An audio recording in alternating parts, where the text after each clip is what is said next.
기도합시다. 주님 감사합니다. 이 시간을 축복해 주셔서 주님의 그 진리의 말씀만이 전해지고 그 진리의 말씀만이 저희를 자유롭게 하기를 소망합니다. 그리하실 주님을 기대합니다. 예수님 이름으로 기도드렸습니다. 아멘. 지난 시간에 저희가 잠언서 10장 10절 딱 보면 별거 아닌 것 같았는데 한 2번 내지는 3번에 나눠서 설교를 하겠다고 그랬고 그 내용은 벨리알에 관한 이야기였어요. 그죠? 그래서 지난 시간에 했던 걸 잠깐만 이렇게 돌아보면 눈짓하는 자는 근심을 끼치고 라고 했을 때, 그러니까 제가 그 말씀을 여러분도 이제 묵상하실 때, 물론 뭐 저보다 더 깊이 묵상하시겠지만, 그래도 그냥 주제 넘게 팁을 하나 드리면, 특히 잠언서 같은 경우에는 주어를 잘 생각해야 되고, 그리고 목적어를 잘 생각해야 되고요. 그리고 대칭, 두 개의 문장이 만약에 엔드나 버스로 연결했다면 두 개의 문장의 그 대칭이 맞아야 한다라는 거. 그러니까 예를 들면 눈짓하는 자는 근심을 끼치고 그럼 누구한테 근심을 끼치냐라는 것을 우리는 고민을 했어야 되는 거죠. 그죠? 누군가 눈짓을 하면 물론 우리는 늘 내가 주인공으로 살아 버릇했기 때문에 나한테 근심을 끼치겠지? 라고 생각할지 모르지만 성경은 언제나 주님이 하나님께서 주인이시잖아요. 그죠? 주인공이시니까. 그러면 눈짓하는 자는 근심을 끼친다고 했을 때 이 근심을 끼치는, 근심을 받게 되는 대상은 분명히 하나님이어야 하고요.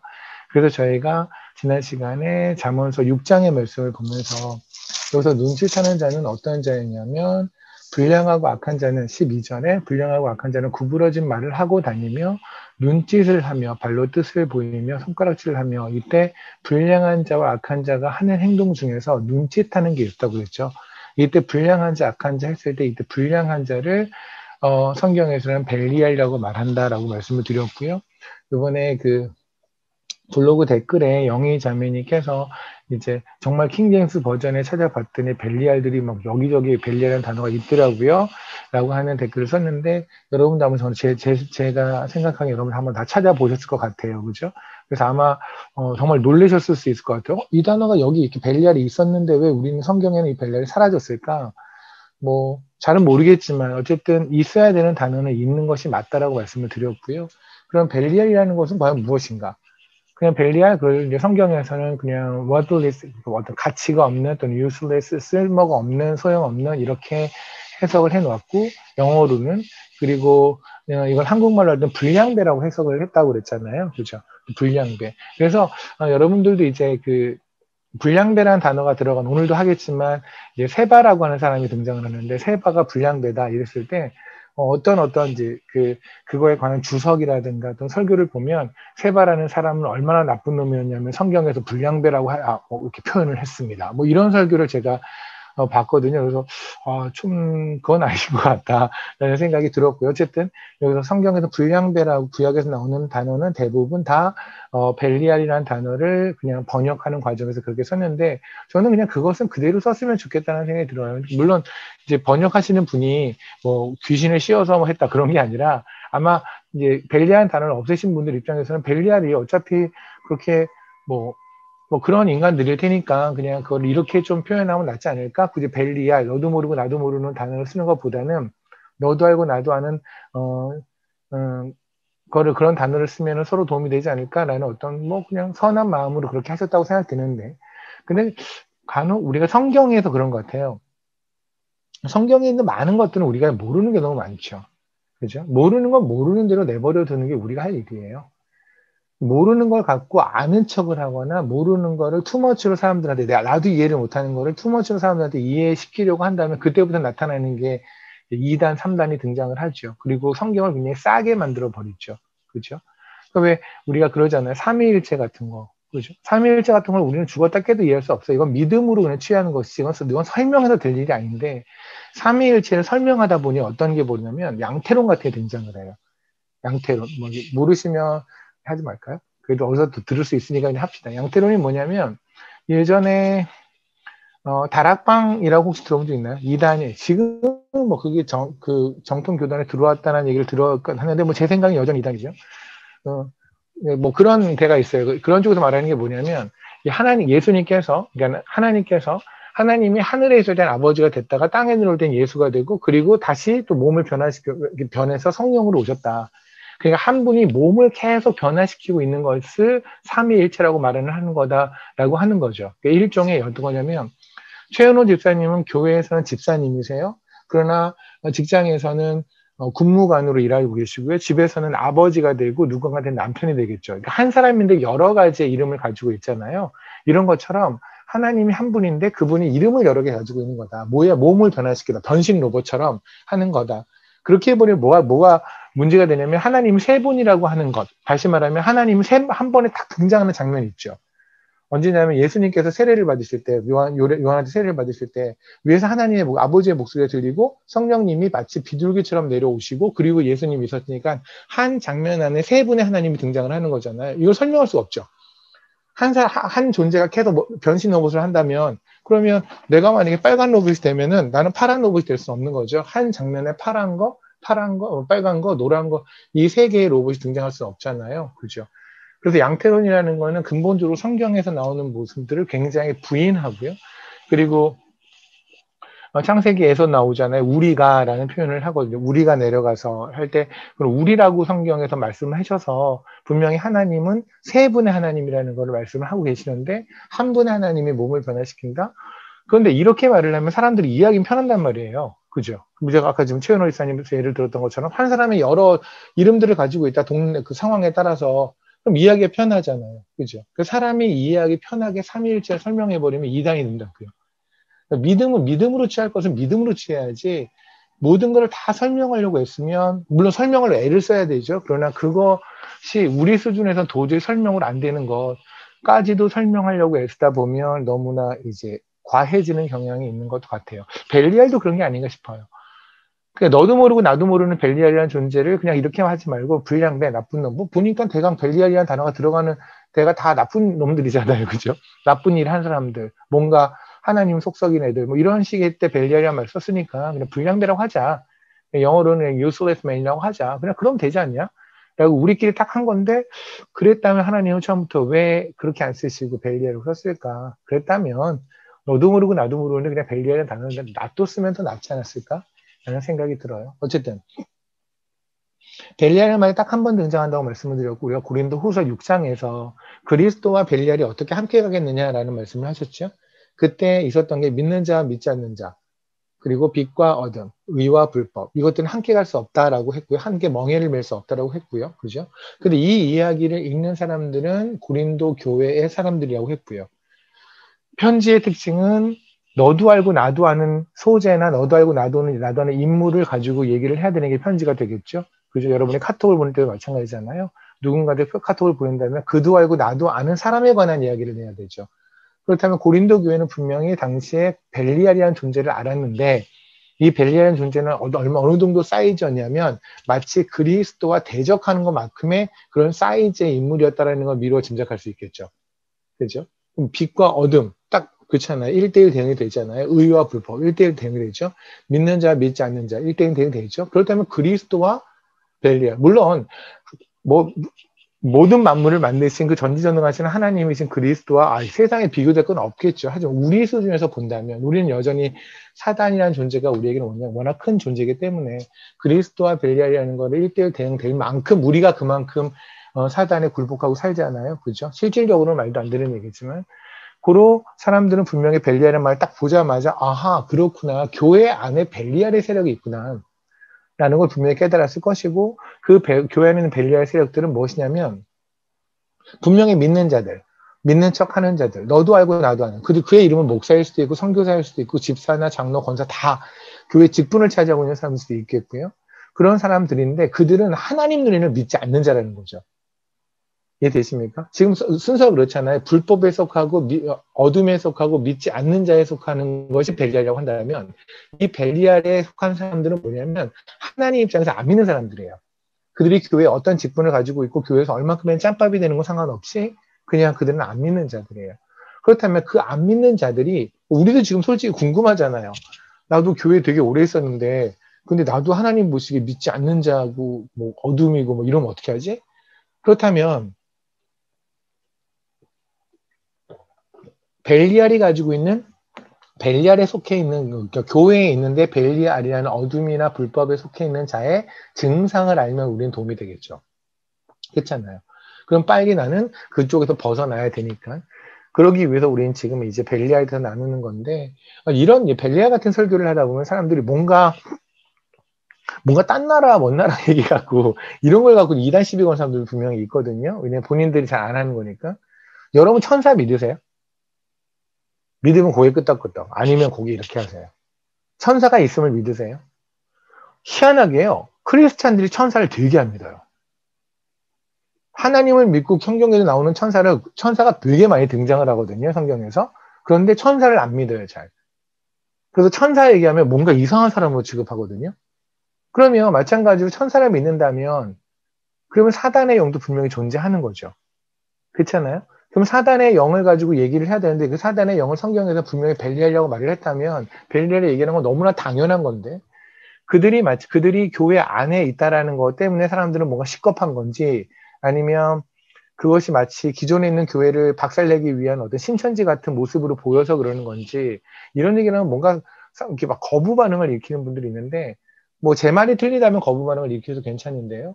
그런데 그러한 이유 때문에 거부한다면 예를 들면 그 벨리알에 속하는 게 혹시 나일지도 모른다는 그래서 난 안 들을래. 나 저런 설교는 말도 안 된다고 생각해. 그건 뭐하고 똑같냐면 건강검진을 계속 안 받는 사람들 있죠. 나 혹시 암일까봐. 그 건강검진을 딱 받았는데 암 판정 나는 게 너무 싫으니까 그냥 나는 건강검진을 안 받는 거예요. 그래서 어떤 건강검진을 누가 밖에 뭐 돈도 대주고 뭐도 대주는데 병원에 가서 건강검진을 하는 순간에 도망쳐 나오든가 아니면 건강검진을 받았지만 나중에 결과를 통보를 안 받는 거죠. 결과를 확인하지 않는 거죠. 하고 같은 얘기일 거예요. 그러니까 우리는 분명히 교회 안에도 사단이 있음을 인정하지만 거기에 내가 속해 있고 내가 마치 사단의 앞잡이처럼 살아간다는 거에 대해서는 동의하고 싶지 않은 거죠. 그런 애초에 그런 설교를 안 들으면 신간이 편하죠. 그죠? 그래서 이런 식의 설교를 거부하는 거라고 저는 생각을 하는데 그렇지만 여러분들 최소한 이 자리에 모인 분들은 그런 분들이 없으니까 여러분들 잘 들으시고 그리고 아셨으면 좋겠습니다. 오케이. 그러면 지난 시간에 우리가 했던 것은 그래서 뭐를 했냐면 삶은 고기라고 했던 거. 우리 엘리 제사장의 두 아들이 있었죠. 우리는 여기서 두 아들만 나왔고 그들의 이름은 홈리와 비느하스라고 하는 원래 비느하스라는 이름은 오늘도 잠깐 언급하긴 하겠지만 원래 비느하스는 아론의 손자 비느하스 알죠? 우리 민수기 25장에 너무너무 제가 예전에 어떤 걸 했을 때 했었죠? 그러니까 민수기 25장 했었을 때 그때 한번 말씀을 드렸는데 정말 하나님을 위해서 자기의 모든 걸 걸었던 그와 같은 근데 이름은 동명이인이에요. 홈리와 비느하스 이때 비느하스는 상태 안 좋은 아이 그 아이가 두 명이 같이 했던 만행 중에 어떤 게 있었냐면 삶은 고기를 갈고기로 먹거나 또는 구워주겠다고 하는데 굳이 그걸 날고로 먹는다라고 얘기를 했었죠. 근데 이걸 알고 봤더니 출애굽기 12장에 고기를 6월절의 고기 다시 말하면 하나님께 제사로 드리는 고기는 반드시 불에 구워라라고 했었고 명시돼 있었죠. 삶지도 말고 날것으로도 먹지 말라라고 얘기를 주셨죠. 그죠? 그런데 우리 성경에는 다른 곳에서 삶는다는 표현이 있다고 했는데 근데 우리가 알아보니 사실은 이 단어는 물이나 우유 같은 단어랑 섞여 있으면 당연히 물에 삶고 우유에 삶고 여기까지 이해가 되는데 그런데 뒤에 만약에 액체 같은 게 뭐 with liquid 같이 with 어떤 그러니까 액체를 가지고 또는 액체 안에 이런 단어가 없으면 이 단어 자체는 삶다라는 뜻도 괜찮지만 굽다라는 뜻도 괜찮다고 말씀을 드렸죠. 그래서 실질적으로 신명기나 역대하에서 똑같은 히브리어 그 단어가 삶다라는 뜻을 가진 단어가 굽다라고 그죠? 굽다라고 나온 걸 제가 실례를 보여드렸고요. 근데 왜 갑자기 레위기에서 화목제 같은 걸 드릴 때 그리고 위임식 할 때 제사장의 위임식 할 때 그 고기는 왜 삶아서 먹으라고 했는지 그걸 삶으라고 했는지 그 근거를 저는 솔직히 이해를 못하겠다고 그렇게 말씀을 드렸던 거고 그렇다면 성경이 일관성이 있으려면 다시 말하면 예수 그리스도가 모든 불심판을 다 받으셨기 때문에 우리가 자유한 것 우리가 원래는 죄 때문에 우리의 끝은 불심판이어야 되는데 주님께서 우리의 죄를 씻기셨잖아요. 주님이 우리의 죄를 씻겼다는 건 그냥 우리 씻겨놓고 끝난 것이 아니라 우리가 씻겼다는 건 뭐냐면 주님이 우리가 받아야 될 모든 심판을 받으셨단 말입니다. 그 심판에는 불심판이 들어있는 거고 그렇기 때문에 6월절에 어린 양은 반드시 불에 구우라고 했잖아요. 그죠?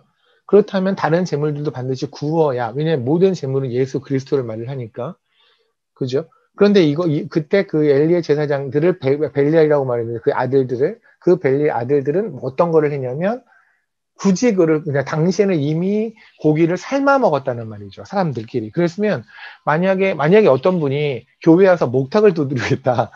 어느 집사님이 이 소리가 참 청명하고 좋더라고요. 그래서 최은호 목사님이 교회 앞에서 목탁을 두드리겠다라고 하면 누군가 말려야 하죠. 그렇지 않나요? 근데 말려야 하는데 근데 이게 지금 교회에서 목탁을 누가 두드리는데 전혀 말리지 않는 분위기. 말리지 않는 걸 떠나서 누군가는 그 목탁을 되게 탐내. 나도 저걸 꼭 갖고 싶다. 그 정도의 분위기가 되면 이 교회는 망한 거죠. 그렇지 않아요? 만약에 그런 교회가 있다면. 하는 것처럼 사람들은 삼지 말라고 했던 재물들을 굳이 삼고 있는데 그런데 거기서 제사장의 아들들이라는 애들이 가서 삼지 말아라. 구워야 돼. 라고 말하지 않고 삶은 고기를 먹고 있다면 이거 이제 문제가 대박 난 거죠. 그죠? 그리고 또 하나가 뭐였냐면 구운 걸 굳이 굽지 말고 구우려고 하는 거를 날고르다오. 딱 출애굽기 12장에서 하지 말라는 거 골라서 두 가지 하고 있는 모습. 그게 바로 뭐였냐면 예수 그리스도가 우리의 모든 것을 다 대속하셨다라는 거, 그 불신박하게 대속하셨다라는 거에 대한 걸 인정하지 않는 벨리알의 모습, 벨리알이 우리를 그렇게 만드는 것이 아닌가? 그래도 구체적으로 한다면 그런 자들의 특징이 부활을 무서워하는 거죠. 그죠?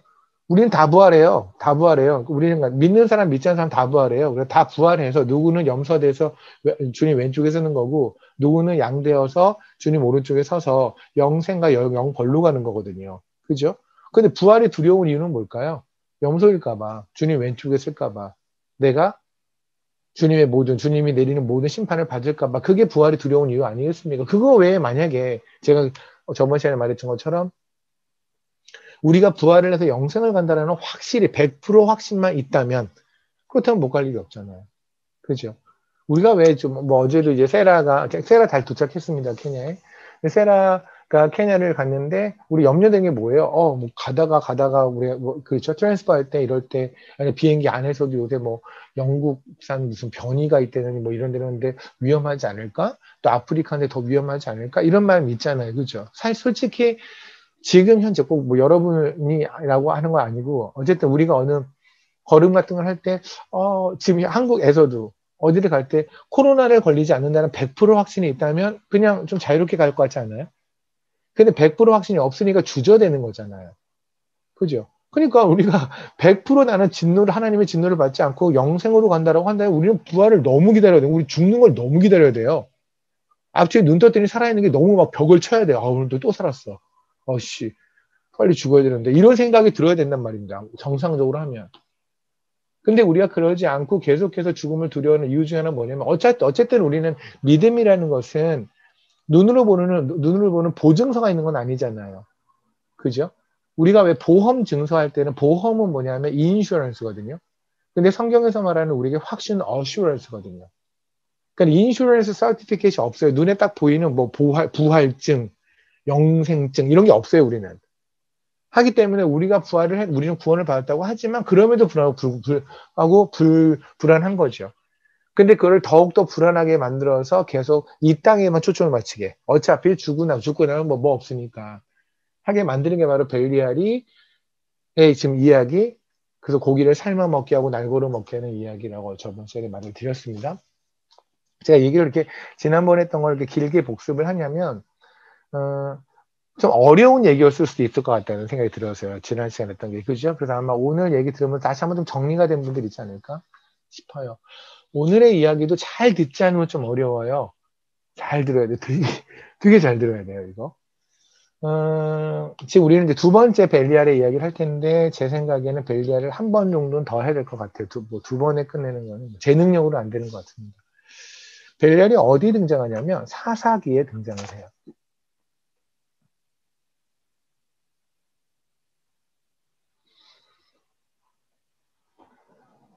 사사기 19장에 등장을 합니다. 우리 목사님께서 말씀해 주셨는데 화면을 혹시 안 켜신 분들 중에 켜실 수 있는 분들은 좀 켜주시면 설교하다 얼굴도 보고 그러면 좋겠네요. 사사기 19장입니다.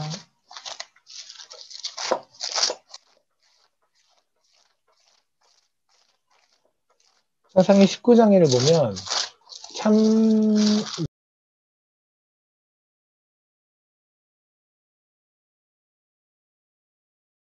펼쳐져 있는 이 이야기들은 정말 인간 말종들이 할 수 있는 일들만 막 벌어져요. 그죠? 근데 거기서 특히 어떤 얘기가 있냐면 뭐 내용은 다 아세요. 그렇죠? 레위인이 첩을 데리고 어디를 갔는데 하룻밤 유하는데 갑자기 어떤 남자들이 와서 뭐를 했냐면 처음에 레위인을 나오라고 그런 거예요. 그러니까 여자를 나오라는 게 아니라 남자를 나와라. 내가 남자랑 상관하겠다. 남자를 내가 만나겠다. 그죠? 알겠다. 여기서 말하면 남자랑 관계를 하겠다. 다시 말하면 동성애죠. 그죠? 그래서 이때 이제 그걸 초대했던 그 사람이, 여관 주인이라고 합시다. 그 사람이, 아니다. 그럴 수는 없어. 라고 하면서 여자를 내주죠. 그래서 여자는 밖에서 여러 남자한테 윤관을 당해요. 그리고 나서 죽었고, 아침에 일어났더니 레위인이 그걸 보고 나서는 너무 분개를 해서 여자를 토막을 내요. 토막을 냈는데 지금 있는 이 동네는 베냐민 동네거든요. 그러니까 자기 여자를 그렇게 만든 사람들은 베냐민 부족이에요. 그래서 나머지 11개 부족, 베냐민을 뺀 나머지 11개 부족에 그 여자의 토막난 시체를 하나씩 보내는 거예요. 토막을. 그래서 얘기를 하는 거죠. 이러이러한 일 때문에 내 여자가 이런 일을 당했다. 당신은 가만히 있을 거냐? 라고 했더니 갑자기 11개 부족이 여호와의 총회를 열고, 다시 말하면 사람들이 모여서, 교회에서 모여서 지금은 뭐 교단 총회 같이 내지는 뭐 기독교 연합회 이렇게 이제 리더들이 다 모여가지고 회의를 한 거예요. 이거 가만히 있을 수 없지 않냐? 그랬더니 사람들이 일어나서 이제 뭐 전쟁을 했다. 근데 전쟁을 여러 차례 했는데 사실 느낌상 본다면 이것이 하나님이 그냥 허락하신 전쟁이거나 하나님이 기뻐하시는 전쟁을 한다면 한 큐에 베냐민 애들이 다 쓸어버려야 되는데 이들이 가서 이제 처음에 뭐 전쟁을 안 하려고 이제 니들이 있잖아요. 그 사고친 애들, 걔네들만 우리가 넘기면 우리 전쟁하거나 그러진 않을 거야. 근데 그쪽에서는, 우리는 한 가족이야. 우리는 식구들, 우리 남자한테 주지 않아. 절대로 주지 않아. 하는 이상한 의리를 발휘하니, 11개 부족이 전쟁을 했는데, 전쟁을 해서 그냥 한 방에 이긴 것이 아니라, 여러 번에 걸쳐서 굉장히 많은 사상자가 나오고, 양쪽 다 나는데, 특히 이쪽 11개 부족 연합군이 더 많은 큰 사상들을 보다가, 결국은 그 싸움에서 이겼어요. 이겨서 베냐민 사람들 다 쓸어버리고 다 죽여버렸어요. 다 죽였어요. 그런데 남자들이 없는 거예요. 다 죽여버리니까. 그러면 이 씨앗이 안 나오는 거잖아요. 남자가 없으니까 베냐민 부족이 다시 애들을 낳을 수 없잖아요. 그러니까 이걸 보면서 안 되겠다 싶어서 다른 부족 사람들이 베냐민 남아있는 여자들을 강간하도록 유도를 해요. 덮치도록. 그래서 덮쳐서 아기를 가져서 그 아기로 베냐민 지파에 계속 명맥을 가게 하는 그런 이야기. 뭐 아마 다 아실 텐데 참 그냥 말하는 저도 좀 불편하고 뭐 이런 이야기입니다. 근데 거기에서 22절에 보면 전 지금 여러분에게 짧게 19장, 20장, 21장을 다 정리를 해드린 거예요. 19장 22절에 보면 이런 말이 있죠. 그들이 마음을 즐거워할 때에, 그러니까 그들이란 건 레위인과 그 첩이 그 성읍의 불량배들이 그 집을 에워싸고, 이제 눈치가 좀 채지죠. 그때 불량배가 그렇다면 벨리알이겠네 라는 생각이 들잖아요. 문을 두드려서 집주인이 노인에게 말하 이르되 내 집에 들어온 사람을 끌어내라. 우리가 그에 관계하리니 그러니까 여기서 말하는 건 그녀가 아니에요. 그 남자를 끄집어내라. 그러니까 다시 말하면 벨리알이라고 하는 존재들은 좀 동성애랑 연관이 있다라는 건 이제 우리가 눈치를 채겠어요. 그죠? 맞죠? 그런데 여기서 질문이 하나 생겨요. 만약에 지금 우리가 지금 여기 여러분들이에요. 여기 지금 줌에 정말 하나님의 말씀을 정말 사랑하고 제가 제 개인적으로 너무너무 사랑하는 여러분들이 만약에 이 중에 누군가가 어떤 자매님이 뭐 이거는 농담으로라도 특정해서 그렇게 하지 않겠습니다. 그냥 어떤 자매님이 만약에 어떤 일을 당했다고 칩시다. 어떤 나쁜 남자들한테 일을 당했다고 칩시다. 그건 우리는 정말 너무 화가 나니 경찰서에 신고를 해야 되고 우리의 수단과 방법을 가리지 우리가 할 수 있는 모든 일들은 다 모아서 그 사람을 찾아서 어떻게 벌을 주도록 애를 쓰겠죠. 그죠? 그런데 여러분이 그 남자를 찾으려고 여기 있는 여러분들이 찾으려고 가정도 다 팽개치고 직장도 팽개치고 나가겠습니까? 그 나쁜 놈들 찾으려고? 솔직하게? 그럴 사람 몇 명 있을까요, 여기서? 그러니까 내 일은 아니에요. 그죠? 내 가족도 아니에요. 물론 주 안에서 만난 형제, 자매이기 때문에 굉장히 사랑하는 마음이 있지만, 하지만 당장 내 가족을 팽개치고 내 생업을 팽개치고 그 나쁜 놈들, 이 어떤 자매를 그렇게 나쁜 짓 하는 애들이 지금 어디 있는지도 모르는데 뭐 그들이 강원도 어느 산골로 도망갔다는 얘기를 들어서 강원도까지 다 간다. 우르르 우르르 간다. 이거 좀 현실적이지 않죠. 솔직히.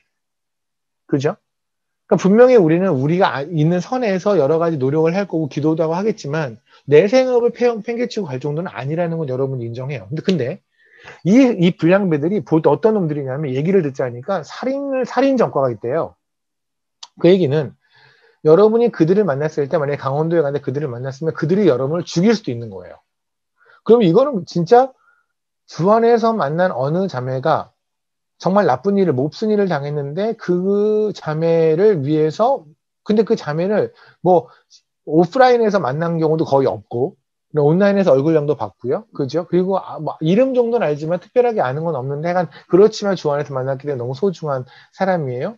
근데 그를 위해서 내가 살인자라고 하는 자들, 그러니까 내가 살인을 당할 수도 있는 위기에 처하면서까지 갈까요? 그렇게 간다면 가족들이 보내줄까요? 그래서 최은호 지사님이 그래 그럼 내가 갈게 뭐 국무관이시고 또 군인이셨으니까 뭐 내가 갈게 그러면 가족에서 잘 됐다 이참에 가서 사라져라 이럴까요? 그러진 않을까? 그러진 않겠죠. 아니 누가 그러겠어요? 여기서 아니 저는 솔직히 여기서 그렇게 할 사람이 한 명이라도 있을까요? 아니 저는 여러분의 사랑이 부족하다거나 그런 공감이 부족하다는 얘기가 아니라 그게 당연하다는 얘기예요. 그렇잖아요. 그렇게 만약에 해서 강원도까지 가는 사람이 있다면 그 사람이 이상한 거죠, 사실은. 내 가족이 있고, 내 사역지가 있고, 나의 뭐 일터가 있고, 다 이런데. 그런데 문제가 뭐냐면요. 20장애를 보면, 이제 아까 제가 말씀드린 것처럼 이제 토막을 해서 사람들한테 보냈어요. 11개 부족에. 근데 20절 1절. 이에 모든 이스라엘 자손이 단에서부터 그에서까지, 그러니까 단에서부터 부에서까지면은 할라에서 백두까지예요. 백까지 길라 땅에서 나와서 그 회중이 일제 미스바에 모였어요. 일제에 모였어요. 다 모였어요. 그리고 나서 얘네들 뭘 했냐면 2절에 봤더니 끝에 보세요. 칼을 빼는 보명 40만 명이었대요. 그래서 이들이 다 뭐를 한 거냐면 이들을 위해 전쟁을 선포한 거예요. 40만 명이. 그럼 40만 명이 칼을 빼는 남자라고 한다면 그들은 일단 미루어 짐작하건대 어느 집안의 가장이겠죠. 그죠? 당시에 결혼들을 일찍 했을 테니까. 그죠? 그러면 어느 집안의 가장이라고 한다면 40만 명이 전쟁에 나가서 그들이 죽으면 그러면 그 가정은 아버지를 이루고 남편을 이루고 여자는 아내는 미방인이 되고 과부가 되고 그리고 아이들은 아버지로 없는 서러움을 살아야 되는 거예요. 그죠? 근데 이렇게 하기에는 너무 이 여인을 모르지 않아요? 그리고 이 여인이 당한 것은 굉장히 슬프고 짜증나고 열받는 일이 많지만 내 가정을 팽개치고 저거를 40만 명이나 되는 사람이 동원될 만한 사건은 아니잖아요. 그러니까 예를 들어서 지금 요새 저도 최근에 샌디가 그 무슨 기사를 저한테 보내줘서 왔더니 뭐 정말 말도 안 되는 기사가 요새 막 있더라고요. 어떤 꼬마 애기가 이렇게 학대받아서 죽은 사건이 있더라고요. 그죠? 우리 다 붕괴하고 있잖아요. 전 국민이 붕괴하고 열받아 하고 있잖아요. 그죠? 그런데 여러분 가정 포기하면서 직장 다 포기하면서 거기 가가지고 그것 때문에 싸우겠습니까? 그거를 한 그 사람들을 하고 하를 처벌해달라고 거기 앞에서 지금부터 한 6개월 동안 시위를 하겠습니까? 그럴 마음 있으세요? 없잖아요. 간단히 말하면, 그러니까 그 일은 분명히 슬프고 짜증나고 열받는 일이지만 그게 내 가정을 다 포기하고 거기에다 내가 올인할 만한 일은 사건은 아니라는 거죠. 여기까지 동의하시나요? 그러면 지금 이 여인 누군지도 몰라요. 거기다 레윈의 첩이래요. 레윈은 원래 첩을 가져서는 안 되는데 레윈의 첩이래요. 그 레윈의 첩이 죽었다 그러면 일단 굉장히 안타깝고 그렇기는 하지만 그렇다고 갑자기 한라에서 백두까지 대한민국에 있는 모든 남자들이 모여. 그럼 우리나라 군 장병이 몇 명인지를 모르겠지만 60만 명 되나요? 60만 명 칩시다. 지금 40만 명이니까 당시 40만 명이 지금 60만 명도 더 되는 숫자예요, 사실은.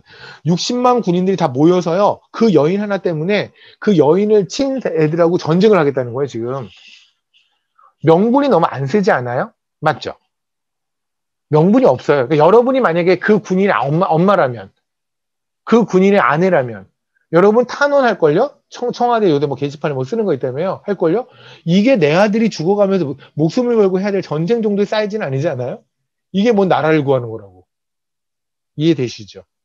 근데 이게 지금 여호와의 총회에서 모든 리더들이 모여서 다 합심해서 결정을 했단 말입니다. 그렇다면 이들이 바보가 아닌 이상 이 전쟁은 이 일은 그만한 일에 그만한 사이즈의 사건이라는 거죠. 맞죠? 그러니까 우리가 지금 이해하는 범위로는 그만한 사이즈가 아니지만 이들은 그만한 사이즈니까 40만 명이 전쟁하겠다고 선포하고 나가서 진짜 싸우다가 몇만 명이 죽고 이런 일이 벌어졌단 말입니다. 그럼 이게 왜 사이즈일까요? 왜 사이즈냐면 이거의 포인트는 벨리알이었거든요. 왜 이들은 모여서 보세요. 2절에 20장 2절에 온 백성의 어른 곧 이스라엘 모든 자손의 어른들은 하나님의 백성의 총회에 섰고 그러니까 이게 그냥 모여서 애들끼리 모여가지고 우리 전쟁하자 몇 명 싸움 잘하는 애들 보내 그래서 쟤네들 몇 대 때려주고 와 이런 게 아니라 왜 하나님의 총회에서 이걸 결정하냐고요. 군사연합체에서 이거는 결정해야 되는 거 아니에요? 왜 하나님의 총회? 쉽게 말하면 여호와의 총회? 쉽게 말하면 교회에서 왜 이걸 결정하죠? 왜냐면 이거는 교회 문제거든요. 왜냐면 벨리알이 교회의 문제잖아요. 영의 문제니까. 이해되십니까? 다시 말하면 동성애는 벨리알의 하나의 작품이란 말입니다. 이해되세요? 그런데 제가 이제 동성애 문제에 대해서 이렇게 설교를 하면 사람들이 그래요. 그러면 우리가 정말 동성애 반대 때문에 우리 모든 걸 정말 생업을 포기하고 나서도 이렇게 반대하며 싸우고 이래야 되는 게 맞는 건가요? 라고 하시는 분들이 있는데 뭐 만약에 뭐 그럴 수 있다면 그렇게 하십시오. 근데 저는 동성애 문제, 그러니까 벨리알이 하는 동성애 문제는 사실은 그것의 뿌리를 봐야지 동성애를 보면 동성애에 머물면 우리 시선이 머물면 안 된다고 생각을 해요.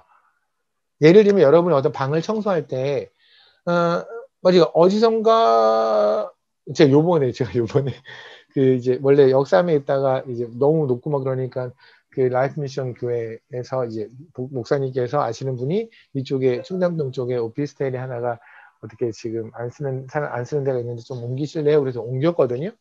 옮겨서 이제 너무 그냥 지하철역 너무 가까워서는 너무 그냥 잘 쓰고 있는데. 근데 처음에 이사를 했는데 며칠 동안 내가 냄새에 굉장히 예민한데 며칠 동안 냄새가 나는 거야, 쾌쾌하게. 그래서 저는 처음에는 그게 뭐야? 그래갖고 그냥 방향제 있잖아요. 방향제 이렇게 뿌렸어요. 이게 해결이 안 되는 거예요. 정말, 뭔가 굉장히 불쾌한 거예요. 근데 봤더니 제가 짐을 옮기면서 이 전집에서 음식이 하나 남았는데 그 음식이 그냥 박스 안에 있었던 거예요, 이렇게.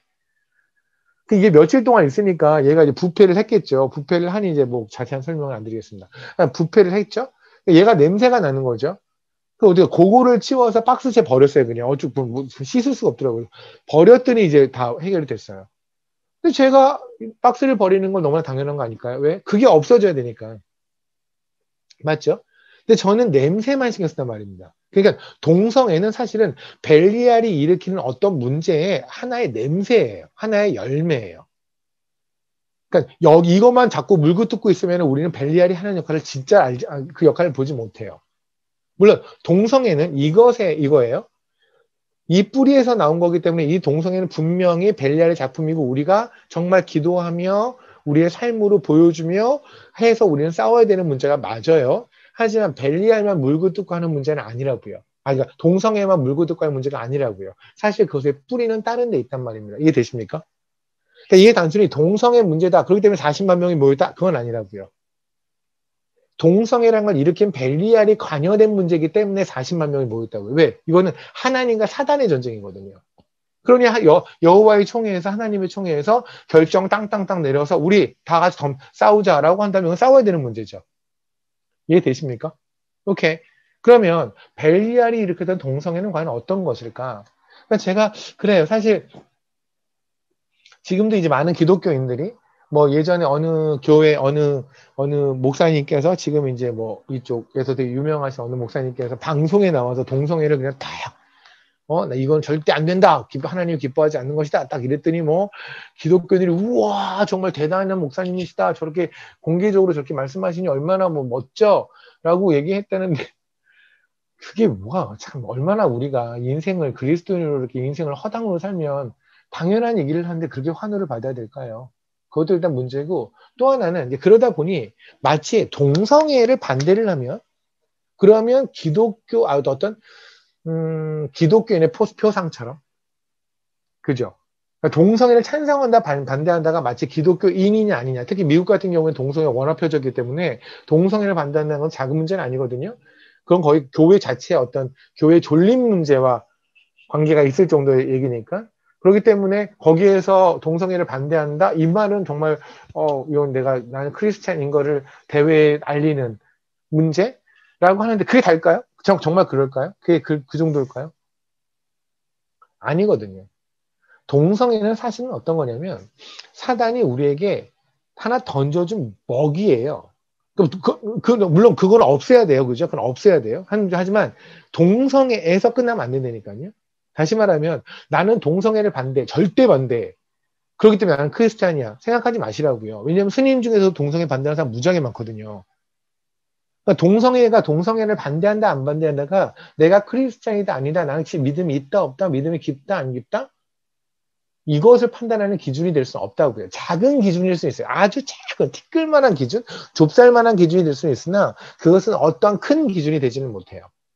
그러니까 벨리알은 어떤 뿌리가 일으키는 어떠한 냄새 정도 되는 어떤 열매 정도 되는 것이 동성애인데, 그죠? 그러니까 지금 사람들은 이 문제가 벨리알의 문제이기 때문에 40만 명이 되는 사람이 투입돼서 전쟁을 좀 붙었단 말입니다. 오케이. 그러면 우리도 지금 이 문제를 굉장히 심각하게 다뤄야 되는 문제인 거예요. 맞죠? 단순히 동성애라고 하는 하나의 문제가 아니라 벨리알의 문제가 40만 명이 가정을 다 가지고 있는 40만 명이 지금으로 한 60만 대군이 대한민국 모든 군인들이 북한하고 싸웠단 말이에요. 그 이유가 벨리알 때문에. 그럼 이 정도 사이즈라면 이건 우리는 반드시 알고 넘어가야 되는 거죠. 그리고 우리도 반드시 싸우려고 노력해야 되는 거죠. 맞죠? 이렇게. 그래서 오늘 이 시간에는 동성애에 관한 이야기는 크게 다루지 않을게요. 굳이 다 알잖아요. 동성애. 그죠? 근데 딱 하나만 다룰게요. 포인트가 어디에 있냐는 것만 다룰게요. 레위기를 잠깐 볼게요. 그러니까는 동성애는 벨리알이 일으키는 무엇 중에 하나라고 말씀드렸고 그 무엇이 뭐냐면 뿌리가 뭐냐면 그 뿌리를 알려드릴게요. 지금 레위기 18장을 보면 가증한 풍속을 따르지 말라라고 하면서 정말 입에 담기 힘든 것들이 있습니다. 내 아버지 아내 하체를 범하지 마라, 어쩌고 그런 거 있죠. 고모의 하체를 범하지 마라, 이모의 하체를 범하지 마라, 그냥 다 안 읽을게요. 그런데 거기 보면 이런 표현이 하나 있네요. 22절에 너는 여자와 동침한 같이 남자 동침하지 말라. 그죠? 동성애 하지 말라는 얘기죠. 그죠? 맞죠? 그런데 이것이 동성하지 말라고 하는 성경의 지침 맞아요. 그런데 왜요? 포인트가 왜 안 되죠? 그게 문제인 거예요. 왜 안 되냐고요? 23절. 23절에 답이 있어요. 전체 답이 있어요.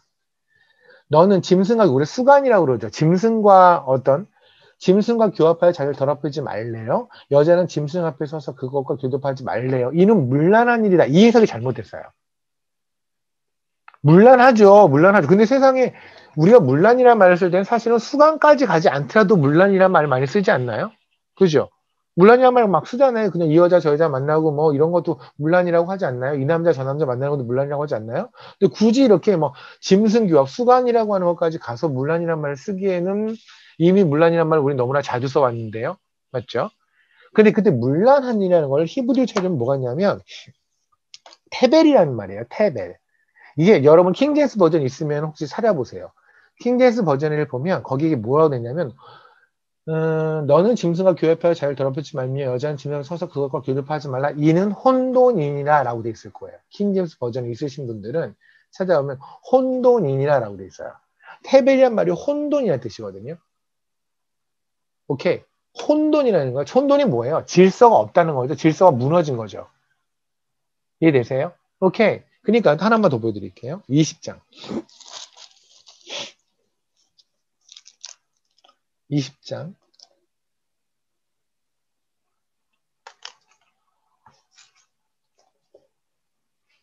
12절에 보면 누구든지 그의 며느리와 동침하거든 둘 다 반드시 죽일지는 이는 가증한 일이라고 되어 있잖아요. 그죠? 이것도 테벨이에요. 이것도 마찬가지로 킹제임스 버전에 이것은 아주 혼란스러운 일이다. 그거는 혼돈이다 라는 말이에요. 질서가 무너졌다는 얘기예요. 이해되십니까? 그러니까 하나님께서 이런 거죠. 동성애를 반대하는 건 뭐냐면 우리가 근친상간 이런 거 있잖아요. 근친상간을 반대하는 건 같은 맥락이에요. 왜냐하면 질서가 있잖아요. 그 질서를 무너진 질서 중에 하나예요. 그러니까 보세요. 그냥 좀 죄송한 말씀이 좀 식사 시간 많이 지났으니까 괜찮죠? 어떤 음식이 썩었다고 칩시다. 썩으면 이 썩은 것 나오는 게 여러 가지가 있죠. 뭐 썩은 액이 나올 수도 있고 그 냄새가 나고도 부패한 뭐 무슨 이상한 벌레가 생길 수도 있고 저 집에는 벌레까지는 안 생겼거든요. 근데 벌레 전까지 생겼어요. 그러면 그렇잖아요. 벌레가 생길 수도 있고 이상한 액이 나올 수도 있고 그다음에 냄새가 날 수도 있잖아요. 그렇죠? 맞죠? 그러니까 무너진 질서, 혼돈이라는 거에서는 여러 가지가 등장을 하는데 그 중에 하나가 동성애예요. 그 중에 또 다른 하나가 수간이에요. 또 다른 하나, 그러니까 성적으로 본다면 또 다른 하나가 그냥 물란한, 그러니까 근친상간이에요. 오케이. 질서를 세우는데 그 질서를 무너뜨리는 그것이 육체적으로 어떤 성적인 거로 본다면 그런 의미인 거고, 그렇다면 이것을 만약에 어떤 냄새라고 봅시다. 냄새라고 본다면 그러면 또 다른 뭐 썩은 액체도 있겠죠. 그죠? 그 다음에 벌레가 나올 수 있잖아요. 그죠? 그럼 그것이 무엇인지까지 우리는 알아야 한다는 얘기. 오케이. 그러니까 지금 벨리알이 하고 있는 이 혼돈에 관한 거에 우리가 포커스를 맞추지 못하고 동성애만 포커스를 맞추고 있다면 벨리알은 너무 좋아하는 거예요. 너무 좋아하는 거예요. 그러니까 제가 며칠 동안 계속해서 방향제만 뿌리면서 어쨌든 냄새를 좀 지워보려고 애썼을 때 이 썩은 음식은 저를 얼마나 비웃고 있었을까요? 이 모든 거의 냄새의 원천은 난데 쟤는 나를 보지 못하고 계속 방향제만 뿌리고 있는 거예요. 얼마나 저를 멍청하게 쳐다봤을까요? 우리가 동성애만 자꾸 물고 뜯고 있으면은 그러면 벨리알은 신나요. 그리고 우리는 뭐라고 그래요? 동성애만 반대하면 내가 되게 좋은 크리스찬이라고 생각하니까 그게 아닌데 이 원천에 나오는 건 수많은 뿌리들이 있는데 그 중에 동성애 하나 하고 싸운다고 해서 나머지는 무너진데도 불구하고 괜찮은 크리스찬일 수는 없잖아요. 그죠? 그러니까 제가 오늘 여러분에게 드리고 싶은 얘기는 뭐냐면 사실은 19장부터 21장까지를 나눌 것 같았지만 사실은 제가 오늘 나눌 거는 17장과 18장이에요. 근데 아마 여러분 이럴 거예요. 왜요? 왜냐면 20장을 먼저 볼게요. 20장.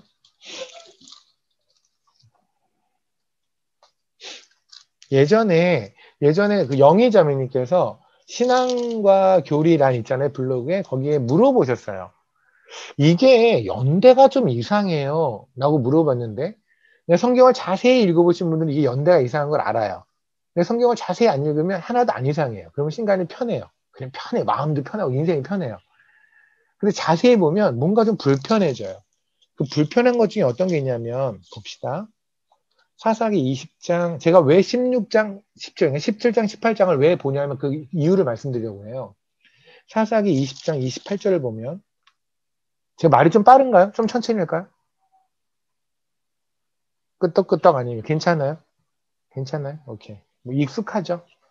그리고 제가 늦게 한다고 될 사람도 아니에요. 28절 볼게요. 아론의 손자 엘르아살의 아들 비느하스가 그 앞에 모시고 섰더라. 어머. 지금 언약궤를 앞세워서 베냐민 자손하고 싸우는 거예요. 40만 군사가. 그러면 당연히 언약궤를 앞세워 나가는 게 맞지 않습니까? 근데 그 언약궤를 앞세울 때 누가 있냐면 엘르아살의 아들 아론의 손자 비느하스. 우리가 민수기 25장에서 봤던 그 비느하스. 그 사람이 등장했다는 거예요. 말이 안 되죠. 왜냐하면 지금 사사기는 21장으로 끝나요. 사사기는 대강 연대로 하면은요, 그냥 어떤 사람은 400년을 잡는데, 그냥 엄밀히 보면 한 350년쯤 되거든요. 근데 그냥 빠르게 400 해도 뭐 400으로 이렇게 쳐가도 상관은 없어요. 근데 어쨌든, 얼추 400년이에요. 한 300 몇백 년 돼요. 그러면, 민수기 25장은 언제냐면, 광야 때예요. 이제 가나안 땅 막 들어가기 바로 직전. 그럼 가나안 땅 바로 들어가기 직전에 비느하스가 등장을 해요. 근데 지금 사사기 20장이 언제냐면 우리가 20장에 순서대로 적혀 있다면 그러면 언제 해야 되냐면 그 뒤로 한 400년 후 맞죠? 그 뒤로 한 350년 후 근데 그때까지 비느하스가 살아있다고 한다면 그럼 이제 성경이 동화가 되는 거죠. 그렇잖아요. 아니면 옛날에 그 체질이 살아나서 무드셀라 이때 체질이 살아나서 또 가끔가다 한 600년 살던 사람들이 있었다 이런 얘기가 등장을 해야 되는데 그건 아니잖아요. 이해되십니까? 그러니까 이 아론의 손자 엘르아살이라는 사람이 등장한 게 민수기인데 민수기에 등장했던 엘르아살이 지금 느닷없이 사사기 끝날 때 지금 또 등장했단 말입니다. 20장에. 그래서 이제 성경을 까고자 하는 자유주의 신학자라든가 또는 믿는 사람인데 성경은 그렇게 성경을 오류가 많다고 말하는 인간들이 있거든요. 안 믿는 사람들이죠. 정확하게 말하면. 또는 성경을 까기를 좋아하는 사람들이 이걸 보는 거야. 아, 성경 오류가 많다. 아니, 무슨 300년, 400년 전에 있었던 사람이 갑자기 또 등장할 수 있냐? 라고 하는데, 그게 이제 그들의 문제인 거예요. 그게 참 답답한 거죠. 그게 왜 이렇게 답답한 거냐면, 보세요. 28절 다시 볼게요. 20장 28절. 아론의 손자 엘르아살의 아들 비느하스가 그 앞에 모시고 섰더라. 이스라엘 자손들이 여쭈기를 우리가 다시 나아가 내 형제 벤야민 자손과 싸우리까 말리까 하나님께서 나가서 싸워라 그랬죠. 26절부터 이렇게 죄송합니다. 이에 온 이스라엘 자손은 모든 백성이 올라가 베델에 올라가 울며 거기서 여호와 앞에 앉아서 그날에 저물도록 금식하고 번제 화목제를 여호와에 드리고 이스라엘 자손이 여호와에게 물으니 그때 하나님의 언약궤가 거기 있었다라고 돼 있죠. 그죠? 그런데 사사기 바로 다음에 있는 걸 물론 성경상으로는 룻기가 있지만 룻이라고 하는 룻기가 있지만 사사기가 끝나고 나면 사무엘상으로 넘어가는 거잖아요. 시대적으로 보면 그죠? 그러면 사무엘상을 잠깐 봐볼래요? 사무엘상은 이제 사사기를 마치고 사무엘이라고 하는 거의 왕급, 그러니까 사사는 맞는데 거의 왕 정도 되는 수준의 사사가 생겼고, 그러다가 진짜 왕이 생긴 게 이제 사울, 다윗서부터 이제 왕이 생기는 거잖아요. 그들이 하도 왕 달라고 하니까. 그때 구절 보세요. 우리 외에 한나기도 있었잖아요. 한나가 막 기도할 때 제사장 엘리가 와서 너 뭐 이스라엘 하나님 듣고 들었을 거야 이렇게 말했을 때 그때 했던 데가 어디냐면 구절에 그들이 실로에 있었어요. 왜냐하면 당시에 언약궤는 실로에 있었거든요. 이해되십니까? 그러면 사사기 20장이 만약에 사사기의 시대적으로 마지막 때에 있었다고 한다면 이때는 언약궤가 어디 있으냐면 베델에 있으면 안 돼요. 실로에 있어야 돼요. 이해되세요? 다시 정정할게요. 지금 열왕기 상에는 그러니까 사무엘 있잖아요. 사무엘이 사사기 마지막 사사거든요. 정확히 엄밀히 말하면. 엄밀히 말하면 마지막 사사인 사무엘 때 사무엘이 등장하기 바로 직전에 한나가 사무엘 낳기 전에 실로에서 언약궤가 있는 실로의 성전에 있어서 거기서 가서 제사를 드렸단 말이에요. 왜 제사장이 거기 있었잖아요. 언약궤가 있는데 제사장이 있겠죠. 오케이. 그러면 실로에 지금 있단 말입니다. 그러면 지금 20장이잖아요. 지금 사사기가. 그럼 사사기 20장, 21장 그리고 룻기 빼면은 사무엘 상으로 넘어가는 거잖아요. 순서대로 보면. 그죠? 그럼 사무엘 상에 실로가 있다면 이것도 실로에 있어야 돼요. 근데 지금 여기는 베델이 있단 말입니다. 베델은 언제 있는데 베델은요 사사기 초예요. 아, 이렇게 이해하시면 돼요. 아, 지금 우리가 알고 있는 레위인과 그 첩의 이야기는요, 위치적으로는 사사기 뒤쪽에 있지만 사실은 발생한 건 사사 앞에 쪽의 이야기예요. 이해되세요? 사사기 초기의 이야기라고요. 그럼 사사기 초기라면 모든 해결이 되죠. 근데 하나님 쓰였잖아요. 사사기 초기라고. 왜? 아론의 손자인 비느하스 얘기를 했잖아요. 그럼 사사기 초기면 언제 어떻게 돼요? 그냥 가나안 들어가서 여호수아가 14년 동안 싸우고 그리고 나서 그죠? 그러니까 우리 여호수아서 24장에 보면 비나사 죽는 이야기가 있거든요. 비나사 죽는 이야기가 있어요. 그러니까 이제 들어가서 이제 막 싸우고 이제 드디어 뭐 마무리되는 단계에서까지 비나사가 있단 말입니다. 그 무렵. 사사기 막 시작하는 거예요. 사사기 그 초기의 무렵. 그때의 이야기란 말이에요. 이해되십니까? 그러면 이제 문제가 이렇게 생겨요. 왜 하나님은 초기에 있었던 얘기를 뒤에 썼을까요? 그러니까 여러분이라면 어떻게? 여러분이라면 순서대로 본다면 이렇게 써야 돼요. 제가 왜 세 번째 책을 쓰다가 지금 멈췄는데 책을 쓸 때도 그래요. 만약에 순서대로 쓸 수 있잖아요. 그죠? 뭐 2016년, 2017년 이렇게 연도 쓸 수 있는데 어떤 거는 제가 이 고의적으로 뒤쪽에 이렇게 빼요. 얘는 분명히 앞에 일어난 일인데 시간적으로 보면 뒤에다 이렇게 넣어요. 왜요? 뭔가 얘기는 뭔가 이거 갖고 더 하고 싶은 얘기 있으니까. 그죠? 그러니까 언뜻 생각해도 초기에 일어났다는 거를 그것도 중간도 아니고 저 뒤에 사사기 끝날 때쯤에 넣었다라는 거는 뭔가 하나님이 하시고 싶은 어마무시한 얘기가 있다는 얘기죠. 그러니 앞에 쓰지 않아서 앞에 안 썼겠죠. 그죠? 오케이. 그러면 일단 이 19장, 20장, 21장의 이야기는 사건은 사사기 초기에 일어났는데 쓰이기는 뒤에 있었다. 그것은 혼돈에 관한 이야기다. 그죠? 맞죠? 여기까지 이해되십니까? 동성의 문제, 혼돈에 관한 이야기다. 그러니 혼돈을 일으키는 벨랄과 싸우기 위해서 여호와의 총회에서는 40만 명의 군대를 일으켜서 싸웠다. 여기까지 이해가 되죠. 그러면 16장하고 17장이, 17장, 18장에 있는 우리 미가 제사장 얘기 제가 한번 했는데, 미가 제사장의 이야기를 제가 오늘 나눌 건데, 이 이야기는 언제 일어나냐는 거예요. 그렇잖아요. 뭐, 이거는 아까 뭐, 19장서부터는 앞에 이야기가 뒤에 있다고 하지만, 이건 그냥 순서대로 있지 않을까요? 보세요. 16장까지의 이야기가 삼손의 이야기예요. 맞죠?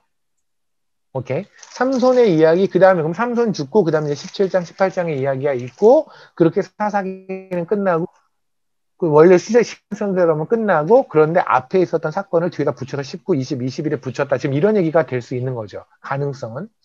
과연 그럴까요? 18장을 볼까요?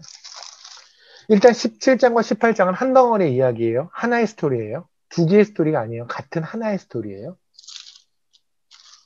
근데 18장 1절에 보면 그때 이스라엘의 왕이 없었고 여기까지 맞아요. 뭐 우리가 사사기에 맨날 나온 얘기 그거잖아요. 왕이 없어서 그들이 자기 소견대로 했다. 단지파는 그때 거주할 기업의 땅을 구하는 중이었대요. 줄쳐보세요. 제가 오늘 이야기 약간 어려울 수도 있어요. 잘 들으면 이해는 최선을 다해서 이해할 수 있도록 말씀드려볼게요. 땅을 구하는 중이었으니 이는 그들이 이스라엘 지파 중에서 그때까지 기업을 분배받지 못하였습니다. 그죠? 구하는 중이래요. 근데 문제가 뭔지 아십니까? 삼손이 단지파거든요. 삼손이 단지파인데 그러면 삼손이 단지파 때는 지금 누구랑 오냐면 블레셋하고 싸우는 거죠. 맞잖아요. 그러면 생각 한번 해보세요. 단지파가 지금 자기 땅이 저 잠깐 보세요. 단지파가 땅이 없다면 이런 거잖아요. 얘가 이렇게 단지파 애들이 이렇게 돌아다녀요. 이렇게 돌아다녀요. 그럼 내 땅이 없으니까 계속 어느 땅을 가질까? 이렇게 돌아다니는 애들한테 블레셋이 쫓아서 싸움을 걸 리는 없죠. 사사기는 어떤 사이클이었냐면 얘네들이 말썽을 부리니 하나님이 옆에 나라를 들고 얘네들 쳤더니 얘네들이 하나님 살려주세요. 그랬더니 점령당해서 식민지로 살다가 10년이든 20년 살다가 하나님 살려주세요. 그럼 사사 보내서 이런 스토리였잖아요. 계속. 그러면 삼소 때는 지금 어떤 거냐면 삼소 때는 삼소 마찬가지로 땅이 있었는데 그 땅을 얘네들이 또 하나님에게 죄송합니다. 폐역하니까 하나님께서 블레셋을 들어서 치셨다. 근데 삼손을 일으켰다. 이 얘기잖아요. 맞죠? 그러면 사람들은 지금 점령당하고 식민지로 당할 땅이 있는 거잖아요. 단지파가. 맞나요? 그러니까 16장까지 삼손의 이야기는 뭐냐면 땅이 있어요. 거주하는 땅이. 근데 갑자기 17장, 18장에 와서 뭐라고 그러냐면 단지파가 땅이 없대요. 그렇다면 이건 어떤 거예요? 땅을 완전 잃어버린 이유거나 아니면 이 땅이 있기 전의 이야기거나 맞죠? 그러니까 우리가 19장, 20장, 21장은 원래 앞의 이야기를 뒤에다 하나님이 강조하기 위해서 쓰였다는 걸 인정했어요. 근데 저는 지금 무슨 얘기를 하는 거냐면 이 이야기와 앞에 있는 17장, 18장의 이야기는 맥이 같은 얘기라는 걸 말씀드리기 위함이에요. 맥이 같다는 걸 왜 어떻게 말씀드릴 수 있냐면 얘네들도 초기의 이야기라고요. 얘네들도 초기의 이야기여서 그러니까는 미가와 단지파의 이야기와 그리고 레위인과 그 첩의 이야기는 둘 다 초기의 사건인데 이걸 두 개 다 끌고 와서 하나님이 뒤쪽에 놓으셨다고요. 근데 뒤쪽에 있는 이 이야기, 레위인 첩의 이야기도 벨리알을 얘기하면서 혼돈에 관한 말씀하셨잖아요. 그죠? 질서가 무너진 것. 근데 저는 이것과 같은 맥락의 이야기도 이것 거라고 생각한다고요. 그러니까 동성애를 가지고 저는 오늘 혼돈에 관한 이야기를 할 것이 아니라 미가와 단지파, 미가 제사장과 단지파의 이야기를 통해서 저는 혼돈에 관한 얘기를 할 텐데 미가 이야기는 제가 지난번에 한번 했어요. 그리고 오늘의 이게 크게 뭐 그렇진 않아요. 그래서 미가 얘기는 살짝 빼고 단지파 얘기를 주로 하면서 혼돈에 관한 이야기를 설명을 드릴게요. 이해가 이제 좀 정리가 되십니까? 오케이, 봅시다. 여호수아서를 잠깐 보실래요?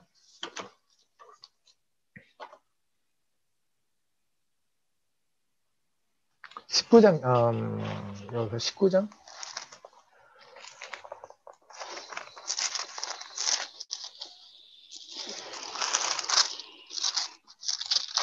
네, 여기서 19장입니다. 19장에 보면 이제 그 자손들에게 뭐 19장 그 전서부터 나오잖아요. 누구한테 뭔 땅을 주고 사실은 13장부터 나오거든요.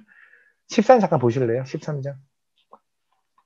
13장에 보면 8절 바로 위에 소제목 있죠. 소제목 보면 요단 동쪽 기업의 분배 뭐 이렇게 돼 있잖아요. 그 다음에 15절 위에 보면 루벤 자손의 기업. 그리고 므낫세 14장에 보면 또 뭐 유다 자손은 어디를 갖고 에브라임과 므낫세는 또 어디를 갖고 뭐 이런 땅들 나오죠. 그리고 나서 18장에 나머지 땅을 분배를 하죠. 보이시나요?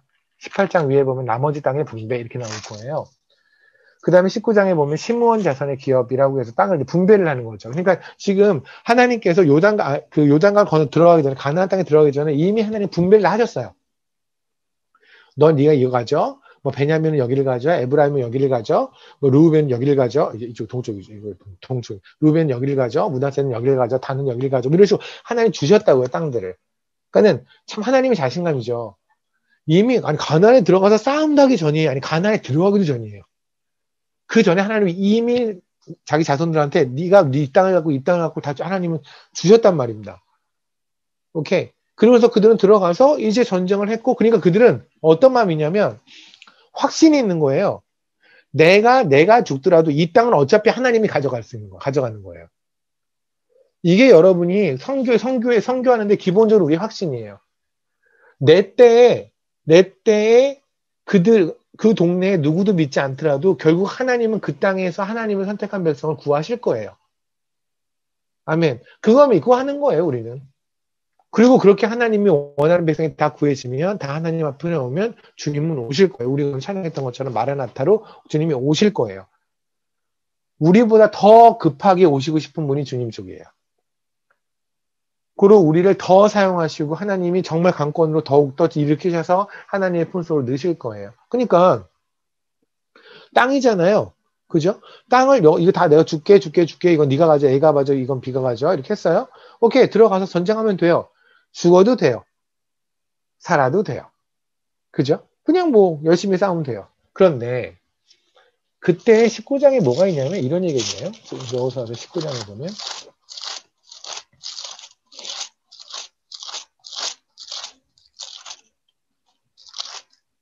40절 위에 단 자손의 기업. 그러니까 단한테도 기업이 줬단 말이에요. 땅을 주셨다고요. 오케이. 근데 왜 단은 땅이 지네가 분배받은 땅이 없다고 그러지? 이거 되게 뻘쭘하죠. 아빠는 분명히 줬는데 애는 받은 적이 없다고 하는. 아빠는 뭐를 줬어요. 그런데 애는 그걸 안 받았대요. 그래서 엄마한테 가서 엄마 나 빨리 용돈 줘. 너 아빠가 줬다고 그러는데 아니 너 준 적 없는데? 뭐 이런 지금 형국이 되는 거예요. 그래서 40절서부터 46절까지 읽지 않을게요. 읽어봤자 어느 동네인지 모르잖아요. 저도 모르고 우리 다 모르는 동네인데 뭐 그냥 이거는 거의 케냐 동네를 제가 얘기하는 거랑 비슷해요. 케냐 뭐 알아요? 동네? 제가 말하면? 모르죠. 이게 아는 거 똑같죠. 47절. 그런데 단 자손의 경계는 더 확장되었으니 보세요. 40절부터 46절까지 땅을 주셨어요. 맞죠? 그런데 47절에 결정적으로 해석이 엄청나게 잘못된 게 하나 등장을 해요. 엄청나게, 그러니까 이거는 그냥 작게 아니라 엄청나게 해석이 잘못됐어요. 영어 성경에 쓰신 분들 보세요. 영어 성경에 있는 분들은요, 47절이 이렇게 나올 거예요. When the territory죠, 영역. of the people of 단 사람들의 영역은 was lost to them이에요. 그들에게 잃었다. 그쵸? was lost to them이에요. 영어 성경에 있는 분들은 다 보일 거예요. 그죠? 그러면 보세요. 하나님께서 이 땅을 주셨어요. 이 땅을 주었는데 이것이 이루어졌다고요. was lost to them이라고요. 근데 이거를 지금 어떻게 해석했냐면 확장됐다고 해석해버린 거예요. 그러니까 해석이 거꾸로 돼 있는 거예요. 그러니까 원래대로 해석하면 어떻게 되냐면 단 자손의 경계는 하나님께서 주신 단 자손의 모든 땅들은 점령되지 못하고 오히려 빼앗겼다. 이게 맞는 해석이에요. 이해 되십니까? 그러니까 하나님께서 루벤이나 다른 땅에 준 것들은 다 먹었어요. 자기네들이 가서 다 전쟁에서 취했어요. 루벤이 거기 살아요. 에브라임이 거기 살아요. 근데 단 애들한테 준 거는 빼앗겼어요. 이해 됐습니까? was lost to them. 그들한테 잃었어요. 근데 이거를 왜 확장하다라고 해석해버리니까 갑자기 우리 이렇게 이해하지 않습니까? 단이라는 땅을 이렇게 줬어요. 보세요. 단이라는 땅을 줬어요. 단한테 이 땅 가져와라고 했더니 얘네가 이 땅도 다 먹고 옆으로 계속해서 확장했다라고 이해되는데 그게 아니라 하나님이 이 땅을 주셨는데 이 땅이 뺏겼다고 이렇게. 오케이. 원래 단한테 하나님께서 주신 땅은요. 우리 보통 단 그러면 저쪽 위거든요. 지도를 보면 단이 저 위에요. 근데 원래 하나님이 주셨던 단은 그 위치가 아니에요. 그 위치가 아니에요. 원래대로 한다면 에프라임 있고요. 베냐민 있고 여기가 예루살렘 있거든요. 그 근처예요. 원래는. 근데 거기 있는 땅을 뭘 자기네들이 못 먹은 거예요. 이해되세요? 근데 요 얘기 여기 잘 보세요. 제가 다시 읽을게요. 단 자손의, 그러니까 원래대로 할게요. 단 자손의 경계는 다시 말해 단에게 좀 사실 경계란 해서 틀리죠. 영토는 영어 성경 있으면 보이실 거예요. 단 자손들이 가진 영토는 빼앗겼고 그래서 단 자손이 올라가서 렛셈과 싸워. 그죠? 이제 이 렛셈이라는 게 여러분이 구글링하면 아세요. 렛셈과 같은 단어가 같은 이름, 그러니까 지명인데 지명의 이름을 두 개를 갖고 있는 그런 경우 있죠. 그죠? 렛셈, 그러니까 그래서 뭐 금성이었나요? 나주가 옛날에 금성이라고도 불리고 그랬던 것 같은데 어쨌든 한 동네인데 두 개 이름 갖는 렛셈의 또 다른 이름이 라이스예요. 써놔보세요. 제발 기억해주세요. 제발. 라이스예요. 라이스. 다시 할게요. 좀 정리. 하나님께서는 단한테 이게 지금 이스라엘 지도입니다. 하나님은 단한테 이 땅을 줬어요. 이 땅을 줬어요. 이 땅을. 근데 단은 가서 얘네가 싸웠는지 아니면 갔는데 너무나 상대방이 너무너무 세니까 그냥 애초에 싸움을 포기했는지 근데 후자겠죠. 싸움을 애초에 너무 세니까 포기한 거예요. 너무 애들이 뭐 짱짱하니까 그래서 그냥 뺏겨버려요. 그럼 뺏겨버리니까 하나님이 주신 땅이 없죠. 하나님이 주신 땅을 잃은 거잖아요. 근데 다른 땅을 못 가잖아요. 레위인은 원래 하나님한테 받은 땅이 없으니 유다 지방에서 살고 뭐 루벤 지방에서 살고 이렇게 사는데 단집하는 때 분명히 하나님이 땅을 주셨는데 그 땅을 지네가 뺏겨버렸으니 전쟁도 안 하고 무서워서 그러니 이제 얘네들은 떠돌이 신세가 된 거죠. 떠돌이 신세가 돼서 어디까지 올라가냐면 저 위로 올라가는 거예요. 렛셈이 저 위에 있거든요. 이렇게 올라가서 저 꼭대기, 그러니까 이스라엘의 지도를 본다면 저 위에 꼭대기쯤, 그쯤에 가서 우리가 왜 부엘사부터 단까지라고 얘기를 하잖아요. 그렇죠? 꼭대기, 단이, 그러니까 원래는 아래쪽에 있는데 걔네들이 살게 된 게 위쪽으로 산 거예요. 올라가서 렛셈이라는 동네에서 지금 성경을 봤더니 렛셈이라는 동네에 봤더니 싸울만 했나 봐요. 그래서 거기서 싸웠는데 이 렛셈이라는 동네의 또 다른 이름이 라이스라고요. 이해되십니까? 오케이. 여기까지 이해가 됐으면 이제는 여러분은 사사기 17장으로 갈 수 있어요.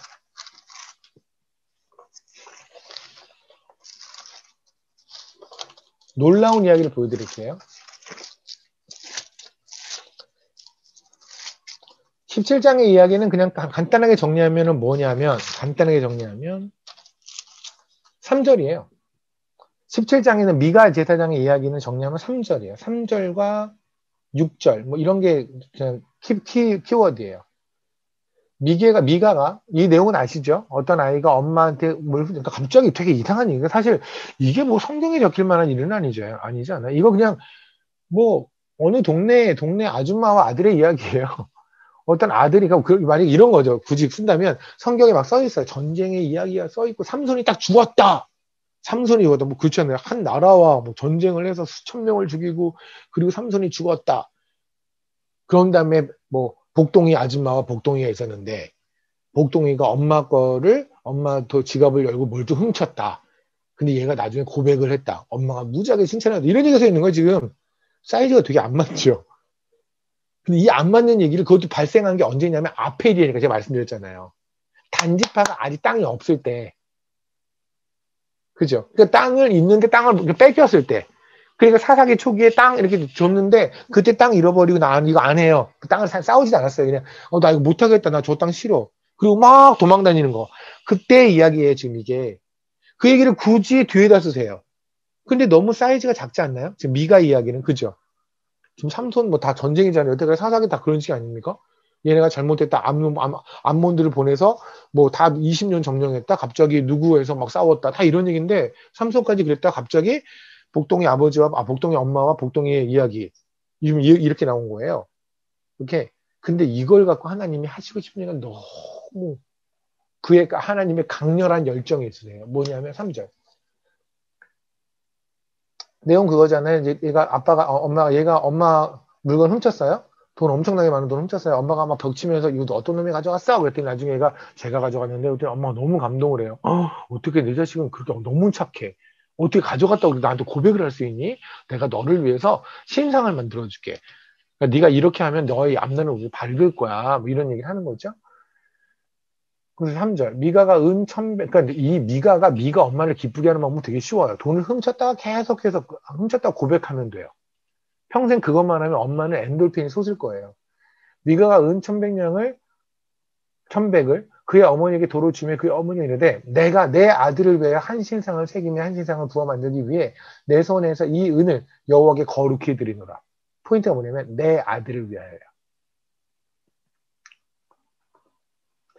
혼돈의 시작이에요. 교회 예배의 혼돈, 교회의 혼돈은 뭔지 아세요? 뭔지 아세요? 나를 위하여요. 우리가 하나님께서, 그러니까 보세요. 내가 나를 위해서 교회를 가면 이제 교회는 망해요. 여러분을 위해서 교회에 오십시오는 망해요. 교회는요, 하나님을 위해서 하나님이 초대하신 곳이에요. 아멘. 다만, 제가 말씀드렸잖아요. 엄마가 아이를 뵌 엄마한테, 엄마가 아이를 위하는 방법은요, 엄마가 잘 먹는 거예요. 그것처럼 하나님이 하나님이 하나님의 이름을 너무 사랑하시면, 그러면 우리가 그 안에서 안정감을 누려요. 하나님의 이름을 스스로 보호하시면, 그러면 우리는 그 안에서 무한한 안정을 누려요. 그러니까 하나님은 하나님을 위해서 우리를 교회 출애굽 왜 시켰다고 그랬어요? 광야에서 맛있는 거 먹으라고? 가나안 가서 젖과꿀이 흐르는 땅에서 젖과꿀 많이 마시라고? 아니요. 예배를 받기 위하여. 하나님이 우리를 만들고 하나님 위해 주시다고 그래서 이사야서에서 찬송과 찬양을 받기 위하여. 맞죠? 그러니까 철저하게 하나님을 위하여 우리를 지으시고 하나님을 위하여 우리를 구원하셨단 말입니다. 근데 이 주권이 우리한테 넘어오면 나를 위하여 하나님이 독생자가 나를 위하여. 그러니까 물론 나를 위한 것도 있어요. 근데 그거는 기본적으로 하나님의 거룩을 만족시키시는 거죠. 그분은 죄랑 같이 할 수 없는데 죄 지은 자를 용서하려면 그만한 재물이 필요해서 영원한 예수님께서 죽으심으로 우리의 죄를 씻으신 거잖아요. 이거는 1차적으로는 하나님의 거룩을 만족시키는 거예요. 이게 십자가예요.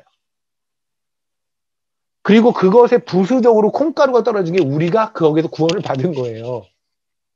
이해되십니까? 다시 말하면 뭐냐면 모든 거의 주권은 하나님이고 하나님만을 위해서 존재한단 말입니다. 근데 교회가 어떻게 무너지기 시작하는 교회의 혼돈. 전 여러분에게 지금 혼돈을 말씀드리는 거예요. 동성애와 같은 근친상간과 같은 수관과 같은 그러한 혼돈은 바로 뭐냐면 교회가 당신을 위해서 나를 위하여 하나님이 존재하는 것처럼 나를 위한 예배인 것처럼 거꾸로 예배를 드리고 나서도 하나님이 기뻐 받으셨다가 아니라 내가 뭔가 위로를 받은 것 같고 내가 뭔가 뿌듯한 느낌을 받은 것 같고 이거는 굉장히 썩은 예배를 드린 거예요. 그런 예배는 없어요. 그건 썩은 예배예요. 그냥. 그건 혼돈스럽고 마치 동성애와 같고 수관과 같은 예배예요.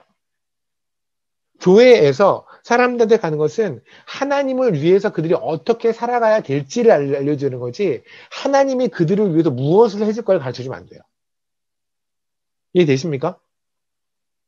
그런데 우리는 지금 우리를 위해서 하나님이 뭐를 해주실까? 라는 거 너무 익숙하죠. 사실 익숙하잖아요.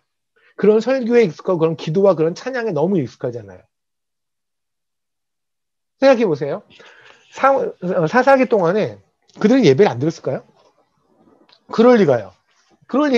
생각해 보세요. 그들이 아주 바보가 아닌 이상, 진짜 IQ가 3이 아닌 이상, 300년 동안 반복된 사이클이 뭔데요? 반복된 사이클이? 하나님을 배반하고, 그래도 옆에 있는 나라가 쳐들어오고, 쫄딱 망했다가 하나님이 사사 보내서 구해주고, 이 사이클이 계속 반복되는 거예요. 3월까지 13번이 반복돼요. 이 사이클이. 그럼 이 똑같은 사이클이 왜 반복될까요? 그럼 그들은 하나님이 언제나 우리를 살려주셨다는 걸 알잖아요. 맞죠? 근데도 불구하고 왜 그들은 하나님을 등돌렸을까요? 아니요. 그들은 예배했다니까요. 근데 하나님께서 사사기 원래 초기에 일어났다는 걸 왜 마지막에 쓰냐면 그들이 한 모든 예배는 썩은 예배였다는 거예요. 그들은 자기 자신을 위하여 나를 믿었다고요. 근데 하나님께서는 사사기 340년 동안 일어났던 모든 이야기를 사사기 초기에 있었던 어떤 한 사건을 가지고 두 개의 사건을 가지고 정리를 해버리세요. 그래, 총정리. 그들의 예배를 먼저 하니 그들은 나를 숭배를 어떻게 했는지 아니? 지를 위해서.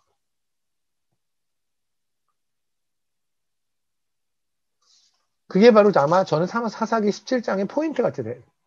그러니 뭐 6절에 이스라엘은 왕이 없죠. 왜 왕이 없어요? 왕은 최초의 왕은 사울 아니었나요? 그리고 다윗이었고 솔로몬이었잖아요. 아니죠. 태초부터 왕은 하나님이죠. 하나님이 왕인데 하나님을 왕으로 인정하지 않았잖아요. 그죠? 하나님을 왕으로 인정하는데 어떻게 나를 위해 살아요? 여러분 혹시 성경에 써 있잖아요. 왕의 친구. 우리는 예수님께서 그랬잖아요. 이제 내가 너를 종이라 부르지 않고 친구라 부르리라. 좀 너무 멋진 말 아니세요? 그러니 우리가 이제 예수님한테 어깨동무 할 때 해도 될 것 같고 뭐 이런 느낌이 그냥 살짝 오는데 무리하게 말은 못하고 그죠? 왕의 친구가 뭘까요? 예수님 왕이세요? 아멘.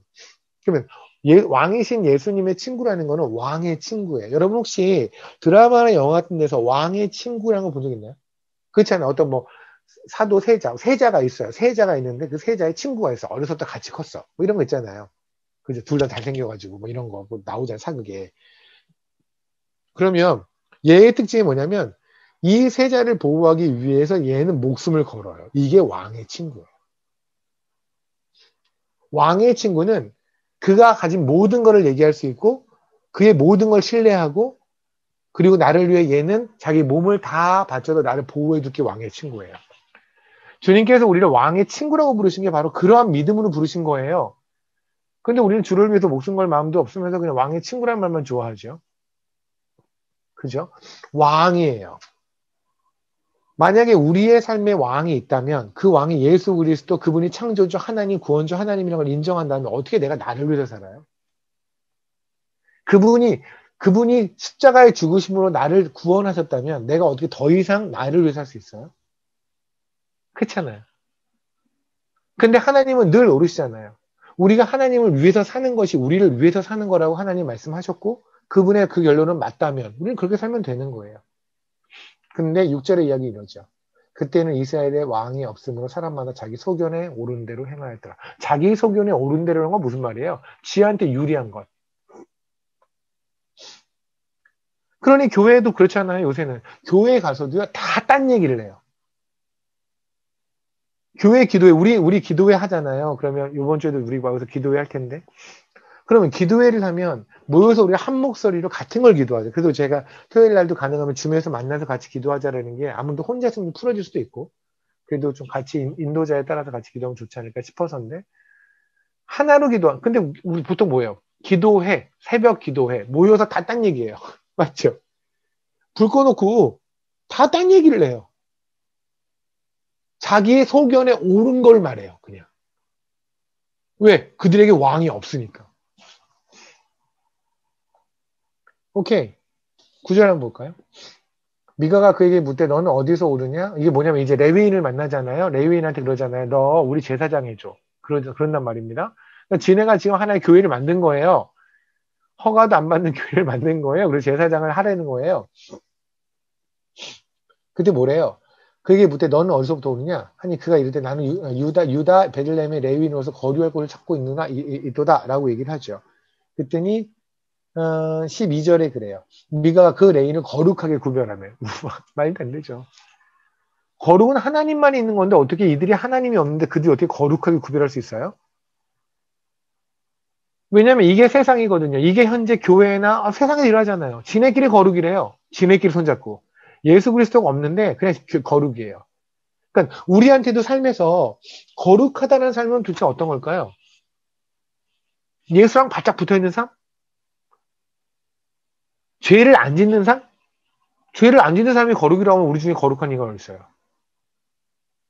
거룩한 사람은 예수의 손을 잡고 있는 사람이라고. 무슨 말이냐면 죄를 졌지만 주의 손을 잡고 회개하는 자가 거룩한 자예요. 세상에 있지만 주님에게 계속 기도하며 주님이 원하는 길을 가고자 애쓰는 자. 그 손을 잡고 있는 자가 거룩한 자예요. 십자가를 기억하고 있는 자가 거룩한 자예요. 십자가가 어떻게 무엇 때문에 누구에 의해서 주어졌는지를 기억하는 자가 거룩한 자예요.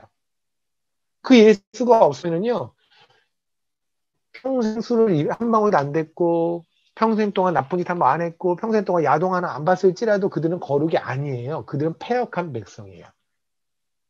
근데 미가가 뭐라고 그래요? 지금 내가 거룩하게 너를 구별할게. 말이 안 되죠? 근데 이 말이 안 되는 일이 사사기의 통째로 일어났단 말입니다. 이 얘기를 지금 하나님이 하시고 싶은 거예요. 사실은 이 일은 초기에 일어났지만 사사기 내내. 근데 사사기만 그랬나요?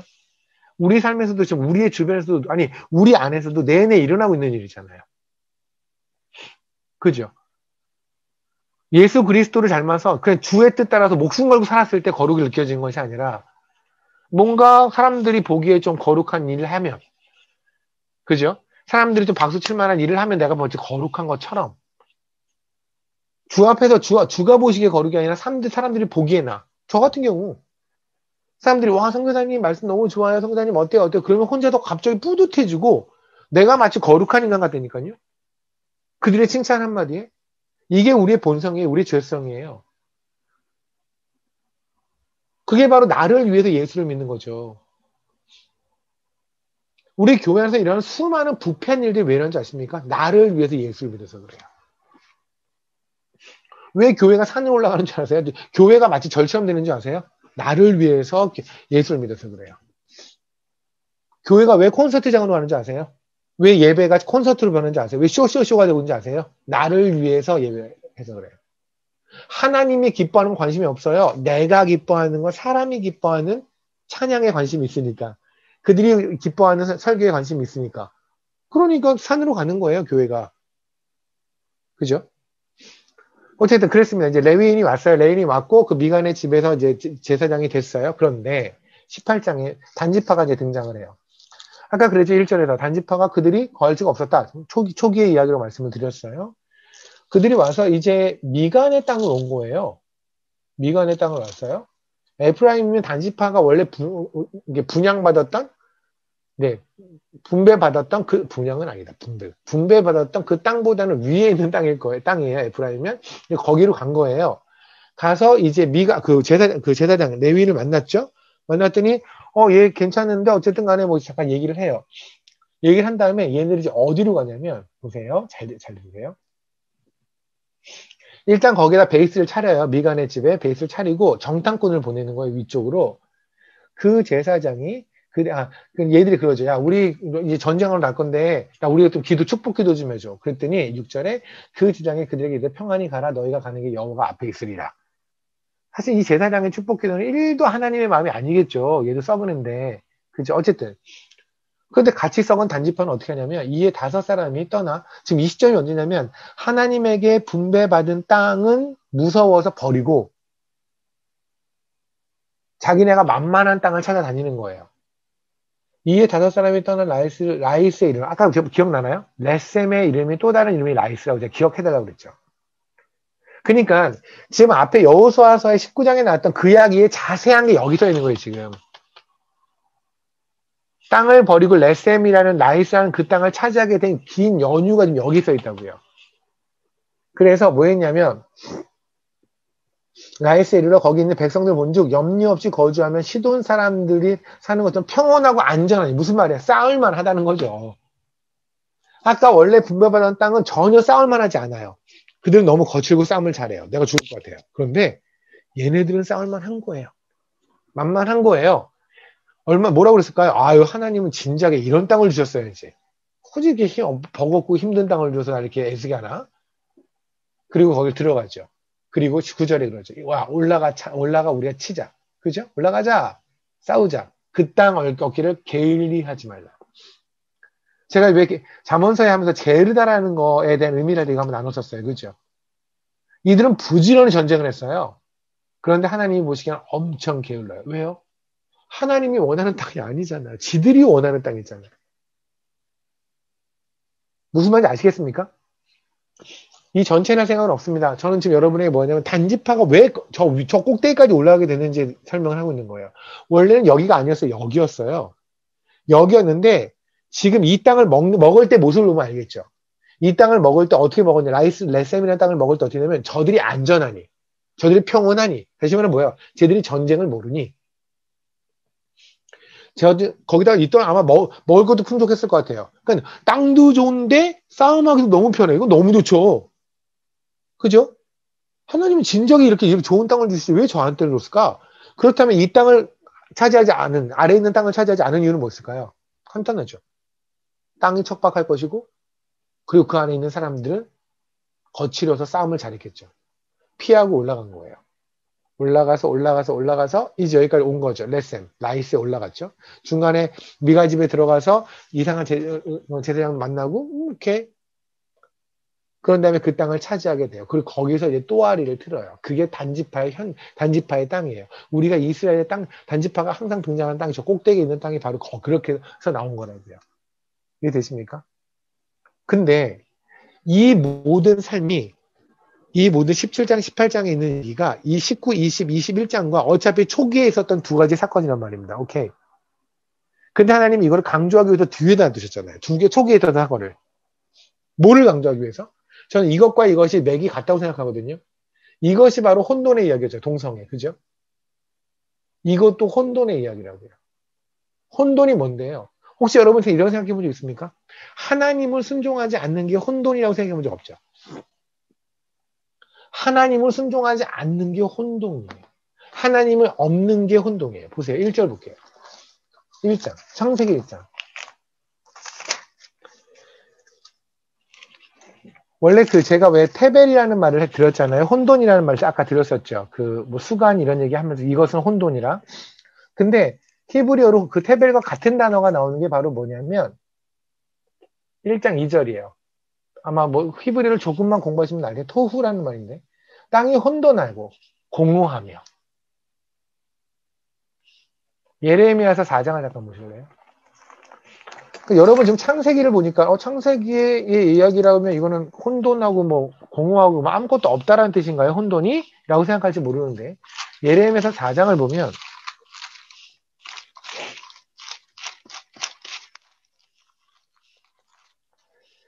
23절입니다. 혼돈의 황상이잖아요. 지금 이제 예레미야를 통해서 하나님이 탄식하고 계시는 거예요. 보라, 내 땅을 본즉 혼돈하고 공허하며 하늘에는 빛이 없으며. 그럴 리가요. 혼돈은 언제냐면 창조 전의 이야기예요. 근데 지금 예레미야 때 하나님이 뭐라고 말씀하냐면 내 땅이 혼돈하다고요. 왜? 하나님이 없다고요, 지금. 하나님이 있는데 그들이 하나님을 안 바라본다고요. 그게 혼돈이라고요. 이해되십니까? 우리가 지금 있는 17장부터 21장까지의 특징이 뭔지 아세요? 아까 동성애 이야기, 뒤에 있는 이야기, 레위인과 첩의 이야기, 그리고 미가 제사장과 단지파 이야기 특징이 뭔지 아시면 하나님이 없어요. 그게 혼돈이에요. 그게 무질서예요. 질서를 무너뜨리는 하나가 우리가 눈에 보이는, 그냥 쉽게 눈에 보이는 건 동성애 정도나 수간이나 근친상황 같은 것이 눈에 보이는 질서를 무너뜨리는 거라고 하지만 사실 하나님이 진짜 말씀하시는 건 뭐냐면 하나님을 왕으로 인정하지 않는 게 무질서라고요. 왕이 있는데 왕을 왕으로 인정하지 않으면 질서가 어긋난 거 아닌가요? 가정에서 질서가 무너지는 건 뭘까요? 애들이 아버지를 인정하지 않을 때, 애들이 엄마를 인정하지 않을 때. 그럼 질서가 없는 거죠. 회사에 질서가 있다는 건 뭐예요? 어쨌든 간에 사장이 있고, 어쨌든 간에 팀장이 있고, 어쨌든 간에 직원 사원이 있고, 그래야 명령이 내려가고 올라갈 거 하지 않겠습니까? 그죠? 그게 질서예요. 근데 이 질서에서 희한한 게 뭔지 아세요? 평신도는 목회자를 무지무지하게 무서워해요. 그런데 이게 통째로 이 평신도든 명체자든 합쳐서 하나님을 무서워하지 않아요. 그러니까 손잡고 교회를 절로 만들고 있는 거죠. 그게 무질서예요. 하나님이 왕이 아닌 거. 그러니까 여러분 다 그냥 좀 막말로 말하면 여러분이 하나님을 왕으로 인정하지 않는 것은 여러분은 동성애를 하는 것과 같은 거예요. 수간을 하는 거랑 같은 거라고요. 이해되십니까? 세상과 가늠하는 거잖아요. 하나님을 왕으로 인정하지 않는 건 세상을 왕으로 인정하는 거예요. 보실래요? 우리는 늘 어딘가 귀속이 돼야 되는 존재예요. 그게 하나님 우리한테 심어준 칩이에요. 그것 때문에 우리는 하나님을 찾을 수 있어요. 하나님께 선택된 백성들은. 왜냐하면 궁극적으로 우리가 어딘가 귀속이 돼야 되는데 이 귀속돼야 되는 건 내가 지금 속해지는 이 집단이나 속해지는 누군가가 높은 사람, 뭔가 더 빵빵한 사람한테 속해지길 원하잖아요. 맞죠? 그 칩이 있는 상태에서 하나님이 선택한 백성들은 드디어 이 상대가 영원한 상대를 구별할 수 있다고요. 눈으로 볼 수 있다고요. 그러니까 간단히 말하면 우리 그러잖아요. 우리 뭐 초등학교 어디 우리 애들 초등학교 어디를 보내려고 그렇게 애쓰죠. 어디 소속을 만들려고. 그렇지 않아요? 어느 대학교 가려고 그렇게 애쓰는 이유가 뭐예요? 그 대학교 출신을 말하기 위해서. 그 회사에 들어가는 게 뭐예요? 그 회사에 소속되기 위해서. 하다못해 우리는 요새 고양이한테도 소속이 된다며요. 뭐 집사, 고양이 집사 이런다며요. 왜 폰도 마찬가지예요. 폰도. 나는 갤럭시를 쓴다, 아이폰을 쓴다. 난 아이폰에 소속된 집단. 난 갤럭시에 소속된 집단. 우리는 어딘가 소속이 돼야 된다니까. 그게 하나님 우리한테 심어준 칩이라니까요. 다만 선택된 백성들은 그 칩에서 영원하신 분, 하나님에게 소속되는 걸 결국은 찾아내는 거고 아닌 자들은 세상에 계속 널뛰게도 소속되다 끝나는 거예요. 그러니까 하나님이 왕이면 하나님이란 왕에게 소속되어 사는 거예요. 근데 하나님이 왕이 아니면 우리는 세상을 왕으로 어쨌든 간에 누군가를 왕으로 삼고 우리는 또 소속되어 산다고요. 팬클럽 보세요. 그 오빠들이 그녀들을 알까요? 방탄 그 오라버님들께서 그 수많은 그 중학생, 고등학생들의 그 피를 빨아먹으면서 그 살아가는 것들이 걔들 알까요? 그들의 이름을? 누가 그러더라고요. 저한테 예전에 케냐에 왔던 누군가. 그때서 방탄소년단 그렇게 유명하지도 않았을 때예요. 정말 무지무지하게 좋아해서 임 목사님 조카였는데 너무너무 좋아해서 방탄소년단 농담인 줄 알았어요. 무슨 그룹 이름이 방탄소년단이길래 무슨 이름을 그따구로 지었냐? 지금 정말 천벌받을 소리겠죠, 제가. 아유, 그런 분들을. 근데 제가 그때는 모르니까, 뭐, 그냥, 뭐 하는 거야? 뭐 그랬는데, 그때 그랬대요. 우리 오빠들이 어떤 사람들인지 아냐고, 팬들의 이름을 기억한다는 거예요. 그래서, 어떻게? 그랬더니, 지나가다가, 저쪽 보면서 한 번은, 지연아, 파이팅! 이랬다는 거예요. 팬들의 이름을 대한민국의 지연이만 선배예요. 지연이 하면 여기서도 한 두 명 걸리지 않아요? 지연 자매님 있고. 지현 그런데 뭐 지연도 있고 지연 우리 주연 자매님도 지연 뭐 이러면 다 걸려요. 뭐 지연 지연 다 걸려요. 듣기에 따라서 뭐 다 내 이름을 기억해 주셨군요 이러겠죠. 하다못해 우리는 그 그룹에 팬 있는 것만 해도 좋아요. 난 누구 팬? 야구 LG 팬, 저 LG 팬 하나 갖고 제가 정말 주를 만나기 전까지 LG의 승리는 나의 기쁨. LG가 지금 학원에 비상이 걸렸어요. 제가 야수로 변하니까 LG가 지면. 그럼 이유 없이 애들을 시험 보고 때리기 시작했죠. LG가 이기면 모든 시험은 다 면제되고 시험을 못 봐도 그렇게 너그러워졌어요. 그렇게 소속된 거 되고 우리는 어딘가에 소속이 된다니까요. 굳이 타워 팰리스에 소속이 되고 싶은 거예요, 우리는. 근데 우리는 하나님에 의해서 하나님의 소속이 돼버렸잖아요. 그분이 왕 되셨잖아요. 그런데 그분을 왕으로 인정하지 않고 이들이 왕이 없어 자기 소견대로 살았더라. 이것이 혼돈인 걸 모르는 거예요, 우리는. 그러니까 우리는 손가락으로 동성애하는 애들, 수간하는 애들, 근친상하는 애들, 말 같지도 않은 일도 벌어지는 것들, 뭐야, 저것들 뭐야, 쟤들 뭐 하는 거야? 하고 손가락질 하지만 사실은 우리의 삶이 그것은 그냥 하나의 뿌리고 냄새고 실질적으로 그것의 원천인 혼돈과 무질서의 삶은 우리가 직접 살아가고 있는 이 삶일 수 있단 말입니다. 그런데 여기서 하나님이 끝내시지가 않아서 참 감사해요. 이사야서 약간 보실래요? 우리 그러잖아요. 그럼 어찌할꼬. 그죠? 이 일을 어찌할꼬. 그럼 나는 혼돈으로 산 나는 이제 어찌할꼬. 나는 죽어야 하나요? 그럴 수 있는데 이때 하나님이 우리에게 강력하게 말씀하시는 말씀이 있어요. 18절. 대저 여호와께서 이같이 말씀하시되 하늘을 창조하시니 그는 하나님이시니 그가 땅을 지으시고 그것을 만드셨으며 그것을 견고하게 하시되 혼돈에서 창조하지 아니하시고 사람이 거주하게 그것을 지으셨다니 나는 여호와라 나 외에 다른 이는 없느니라. 19절 나는 감춰진 곳과 캄캄한 땅에서 말하지 아니하였으며 야곱의 자손에게 너희가 나를 혼돈 중에 찾으라고 이르지 아니하니라. 나 여호와는 의를 말하고 정직한 것을 알리느니라. 아멘. 아멘. 이게 사실 역설인데요. 우리 왜 그 방이 막 어지러진 경우 있죠. 좀 거의 그 이사 가서 이삿짐을 부리거나 이사를 가려고 막 정리했을 때 뭔가 정말 답이 하나도 안 나올 때 특히 저같이 이렇게 그 어떤 캐리어 같은 데 짐 담는 거 이런 걸 정말 싫어하는 사람 입장에서는 막 그럴 때가 제일 미치거든요. 근데 또 더러운 꼴을 못 보고 더러운 걸 치우는 걸 잘 못하고 이런 사람들 막 혼돈인 거예요. 막 그냥 어쩌지 이러고 있는. 가만히 생각해보면요, 하나님이 없으면 하나님이 없는 거는 그게 어떠한 계획이든 그게 어떠한 하루든 그건 혼돈의 삶이에요. 질서가 무너졌으니까 왕이 없는데 그럼 질서가 무너지죠. 당연하죠. 그죠? 어떻게 해결할까요? 우리는 보통 이렇게 해요. 책상 정리를 하듯이 얘를 정리함으로써 뭔가 무질서한 나의 삶을 정리하려고 해요. 우리 왜 그러잖아요. 여러분들 사업 같은 것도 할 때, 뭔가 일이 막 벌어져 있는데 정리가 좀 안 된 듯한 느낌이 들고, 가족에서도 뭔가 정리가 안 된 듯한. 근데 저는 확신해요.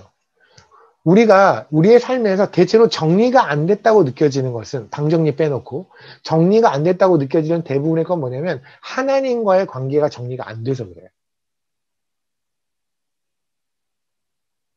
하나님이 왕이 되시면은요. 그러면 나머지 일은요. 매우 자연스럽게 정리가 돼요. 근데 하나님이 왕이 안 돼버리면요. 우리의 삶은 대체적으로 모든 영역에서 무너져요. 혼돈이 일어나요. 그러니까 어느 영역에서는 돈이 왕이죠. 어느 영역에서는 자녀가 왕이죠. 어느 영역에서는 남편이 왕이죠. 어느 영역에서는 뭐 아파트가 왕이죠. 그러니까 내가 하루에도 우리는 수많은 직함으로 살잖아요. 아파트 주민으로, 누구의 아내로, 누구의 딸로, 누구의 아들로, 누구의 남편으로. 그죠? 어디서는 뭐 선생님으로, 누구한테는 교수님으로, 누구한테는 뭐 누구로 쓰잖아. 누구한테는 학생으로. 그죠? 차에 타면 승객으로. 아니 뭐 운전자로서. 우리는 수많은 직함들을 가지고 하루를 산단 말이에요. 근데 여기서 하나님의 왕이 아니면요, 무너져요. 그러면 혼돈에 빠져요. 우리는 차 안에서 승객만 하고 있는 거예요. 차 안에서도 우리는 주의 종이고 주의 자녀여야 하는데, 왕의 친구여야 하는데, 차 안에서는 우리는 승객만 하는 거죠. 그리고 학교에서 학생만 하는 거죠. 그런 삶을 살고 나면은요, 다른 세상은 몰라요. 세상은 자기네들이 그거 있잖아요. 더러운, 정말 누가 보기엔 저 방을, 저기선 사람이 살 수 없어 하는 방에서 너무 잘 사는 인간들 있죠. 제가 실명을 거론해도 되죠. 이 자리에 없어요. 지금 케냐에 가는 우리 서대한이, 서대한 선교사가 케냐에서 제가 걔 방을 가면 깜짝 놀라요. 진짜 깜짝 놀라요. 여기서 사람이 살 수 있다는 게 너무 신기해요. 걔는 모든 걸 다 벌려놔요. 그런 특징이 물건이 어디니 다 알잖아요. 저 같으면 죽어도 모를 것 같은데 침대 밑 저기 있는 것까지 알아요. 방을 굉장히 어지럽히거든요. 우리의 삶이 그렇게 막 어지럽혀질 수 있다고요. 오케이. 그 어지럽히는 근거는 바로 뭐냐면요. 다른 게 아니에요. 우리는 그거를 막 정리하느라고 애를 쓰는데 우리의 삶이 어지럽혀지는 근거는 하나님과의 무너지고 하나님이 왕이 안 되면 중심추가 무너지면 우리는 영역에서 막 무너져요. 근데 이게 대한이처럼 더러운 방을 좋아하는 애는 이게 더러운 줄 몰라요. 제가 대한이는 알아요. 대한이가 제가 뒷담하는 거 아니에요. 저는 있을 때도 하는 사람이잖아요. 그냥 본인이 더러운 방을 좋아하는 거 아니면 그런 걸 즐기는지 모르지만 어쨌든 간에 그런 방에 있는 사람도 뭐 알잖아요. 우리 아들들 방 있잖아요. 학생 아들들 방 들어가면 이건 아니야. 뭐 다시 문 닫게 되는 거 있잖아요. 근데 걔네들은 그 방이 너무 천국 같은 거예요. 너무 좋고. 그죠? 나는 모든 물건을 땅에서 줍는 걸 좋아하는 거야. 책상에서 줍는 거 너무 싫어하고 땅에서 줍고 싶어. 모든 거를. 그런 애들 입장에서 그게 좋죠. 세상 사람들은요. 자기가 승객으로 살고 과장으로 살고 부장으로 살고 아빠로 살고 남편으로 살고 어디서는 뭐 손님으로 살고 이러한 그냥 혼잡한 혼돈의 삶을 사는지를 몰라요. 여러분 하나님 만나기 전에 그냥 그들은 거기 살아요. 근데 하나님을 만나고 나면은요, 어느 순간에 깨달아져요. 맞죠? 어느 순간에 나의 삶이 뭔가 엉켜있다는 생각이 들어요. 이렇게. 엉켜있다. 우리는 그래서 하나씩 하나씩 정리를 하려고 그래요. 그래서 아래서부터 고치려고 해요. 천만에요. 그게 문제가 아니에요. 우리의 문제는 뭐냐면 늘 하나님이 왕이 아닌 것. 하나님을 왕으로 삼지 못하게 하는 벨리알의 전술이죠. 그러니까 벨리알이 하는 일은 다른 게 아니에요. 그가 하는 거는 혼돈을 일으켜요. 하나님을 왕으로 섬기지 않게 만들어요. 자기를 왕으로 섬기게 만들어요. 근데 벨리알은 단 한 번도 내가 벨리알이다, 나를 섬겨라 라고 하지 않았어요. 그는 때로는 돈이라는 우상이 되기도 하고, 그는 명예의 우상이 되기도 하고, 그는 또 다른 스펙이라는 우상이 되기도 하고요. 그는 여러 가지 우상으로 몸을 변화시키며 자기를 왕으로 섬기게 만들어요. 근데 문제는 이들이 교회 안에 있다는 거예요. 이 벨리알들이. 그래서 벨리알의 앞잡이가 돼버리면 하나님을 왕으로 선포하는 것이 아니라 세상의 걸 왕으로 선포하는 죄를 진다죠. 이때 이사야에서 말하는 거예요. 혼돈 속에서 나를 찾으라고요. 하나님은 반어법으로 뭐라고 말씀하시냐면 그 혼돈 속에서 나를 찾으라고요. 혼동 중에서 너희가 할 일은 나를 찾는 거라고요. 여러분의 우리의 삶에서의 혼동 중에서 우리가 할 수 있는 유일한 거는 하나님. 여러분 마찬가지예요. 주 안에서의 부부관계 중에서도 왜 그런 거 있잖아요. 뭔가 좀 삐끄덕거리는. 그죠? 그럴 수 있죠. 싸울 수도 있고, 뭐 할 수도 있고. 여러분, 남편하고 아내하고 신나게 오늘은 화해해서 우리 오늘은 밖에 나가서 외식도 하고 이럴까? 라고 해서 오늘 좋죠. 내일 또 싸워요. 오늘 방 정리한다고 방이 또 계속 깨끗해지는 건 아니잖아요. 그죠? 우리는 굉장히 무너진 혼돈된 부분을 잘못 치유하는 방법이 있다니까요. 그 둘 가서 부부 클리닉 가도 소용없어요. 부모하고 자식하고 무너졌는데 둘이 가가지고 무슨 아버지 학교, 어머니 학교, 자식 학교는 없나? 걔는 원래 학교 다니지. 아무튼 그런 학교를 막 보내잖아요. 뭘 학교들을 이렇게 보내잖아요. 아버지 학교를 보내가지고 하잖아요. 그거 될 것 같아요. 천만에요. 그 약효과 한 두어 달 가겠죠. 길게 하면 한 1년 한 달 가겠죠. 똑같이 열받게 하면 똑같이 열받아요. 혼돈된 거는요, 담는 건 딱 하나예요. 둘이의 손잡고 하나님 앞에 가는 거예요. 그리고 하나님 당신이 왕입니다. 라는 걸 선포하는 거예요. 그 하나님이 어떤 분인지, 그 하나님이 나에게 무엇을 하셨는지, 하나님이 나에게 무엇을 원하시는지, 하나님이 왜 그 하나님 십자가에 죽으셨는지, 그걸 인정한다면 부부간의 다툼이 있을 수가 없죠. 그렇잖아요. 어저께까지 남편이 아내를 보면서 쟤는 왜 저렇게 생겼니? 쟤는 하는 짓거리 저러니? 라고 할지 모르지만 십자가 앞에서 가장 흉측하게 생긴 게 나인 걸 고백한다면 어떻게 감히 그런 얘기가.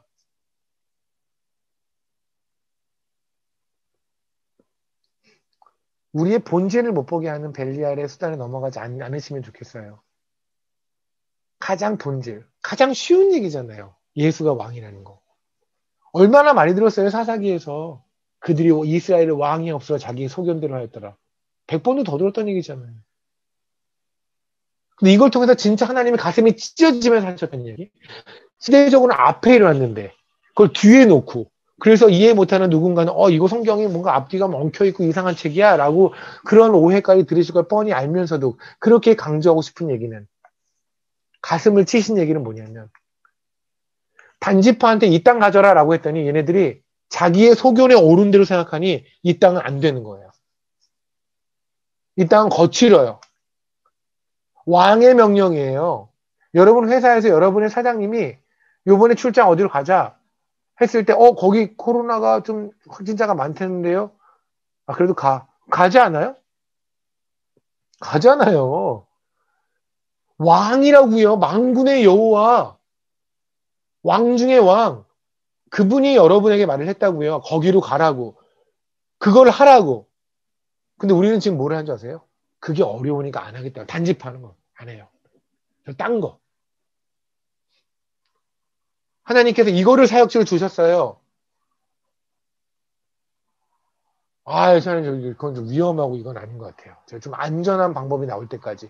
광대한 문이 열리고 대적이 없을 때까지. 바울은 그랬잖아요. 광대한 문이 열리는데 대적이 많도다. 그래 내가 간다. 광대한 문도 열리고 대적도 없을 때까지 제가 그냥 안전하게 하나님이 복 주신 하나님께서 이렇게 위험한 일을 저희가 하기를 원하지 않으실 거라 믿습니다. 단지파 그런 생각 안 했을까요? 그 험한 땅으로 우리 아무리 보내셨겠어? 사랑의 하나님께서? 렛셈이라고 하는 라이스한 땅 발견하자마자 이야 주여 하나님 드디어 이 땅이군요 이러지 않았을까요? 도대체 하나님을 뭘로 하면 이런 짓거리를 할까요? 우리 삶에서 무너져 있는 영역들이 바로 그런 것들이죠. 하나님한테 분명히 아이 이렇게 키워라. 남편 이렇게 해라. 아내한테 아내를 이렇게 사랑해라. 남편을 이렇게 사랑해라. 배웠잖아요. 하나님의 말씀 들었잖아요.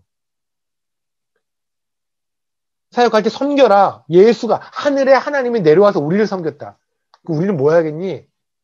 라고 사역자 세웠잖아요. 섬기라고. 근데 이것들이 섬기지 않고 굴림만 하고 있어요. 엘리베이터 혼자 타야 돼. 이런 일이 벌어졌단 말입니다, 지금. 왜요? 그들에게는 더 이상 하나님 왕이 아니니까. 그리고 얘기를 해. 동성애를. 어떻게 그런 동성애 같은 그런 흉측한 짓을 하냐고. 어머, 하나님 보시기에는요, 동성애가 더 나쁜 놈이에요.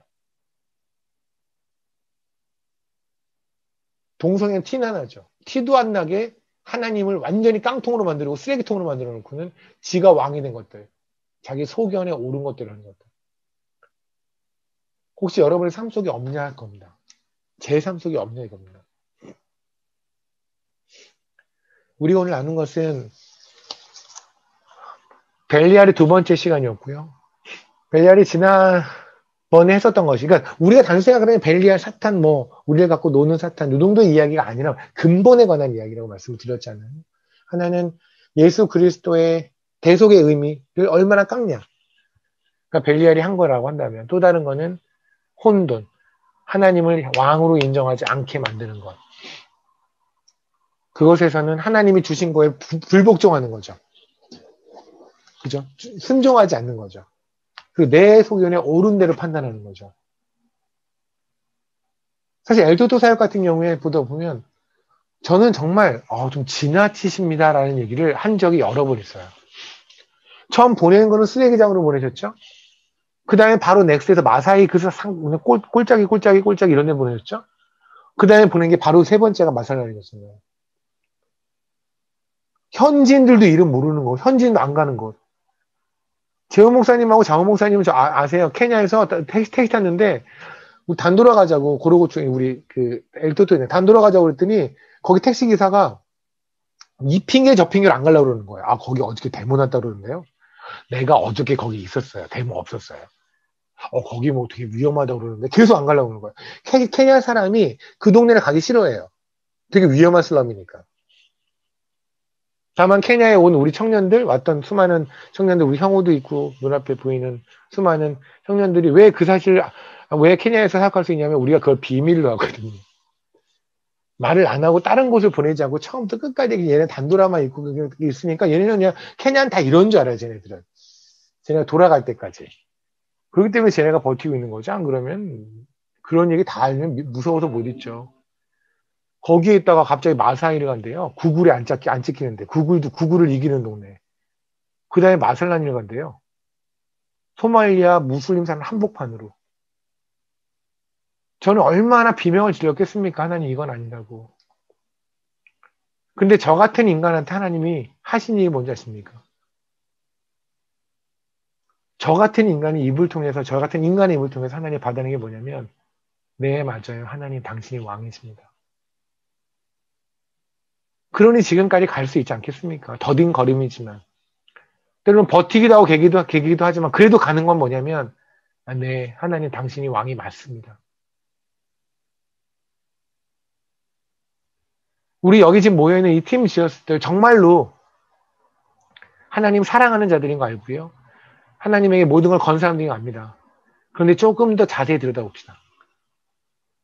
생활의 영역에서, 엄마라는 영역에서, 아내라는 영역에서, 회사에 있는 직장인이라는 영역에서, 사업가의 영역에서, 학생의 영역에서, 선교사의 영역에서, 목사의 영역에서 한번 우리가 봅시다. 우리 진짜 하나님의 말씀 제대로 순종하고 사는지. 아니면 단지파처럼 그건 아니고 그냥 레스엠 가면 안 될까요? 이러고 있는 건 아닌지. 그렇게 벨리알의 짓 하고 있는 건 아닌지 살펴봅시다. 만약에 그런 영역이 있다면 빨리 서둘러 하나님의 왕이심을 선포하며 세상에 선포하고요. 그리고 하나님께 엎드려서 하나님 저의 왕이 되어주십시오라고 말했으면 좋겠습니다. 기도합시다.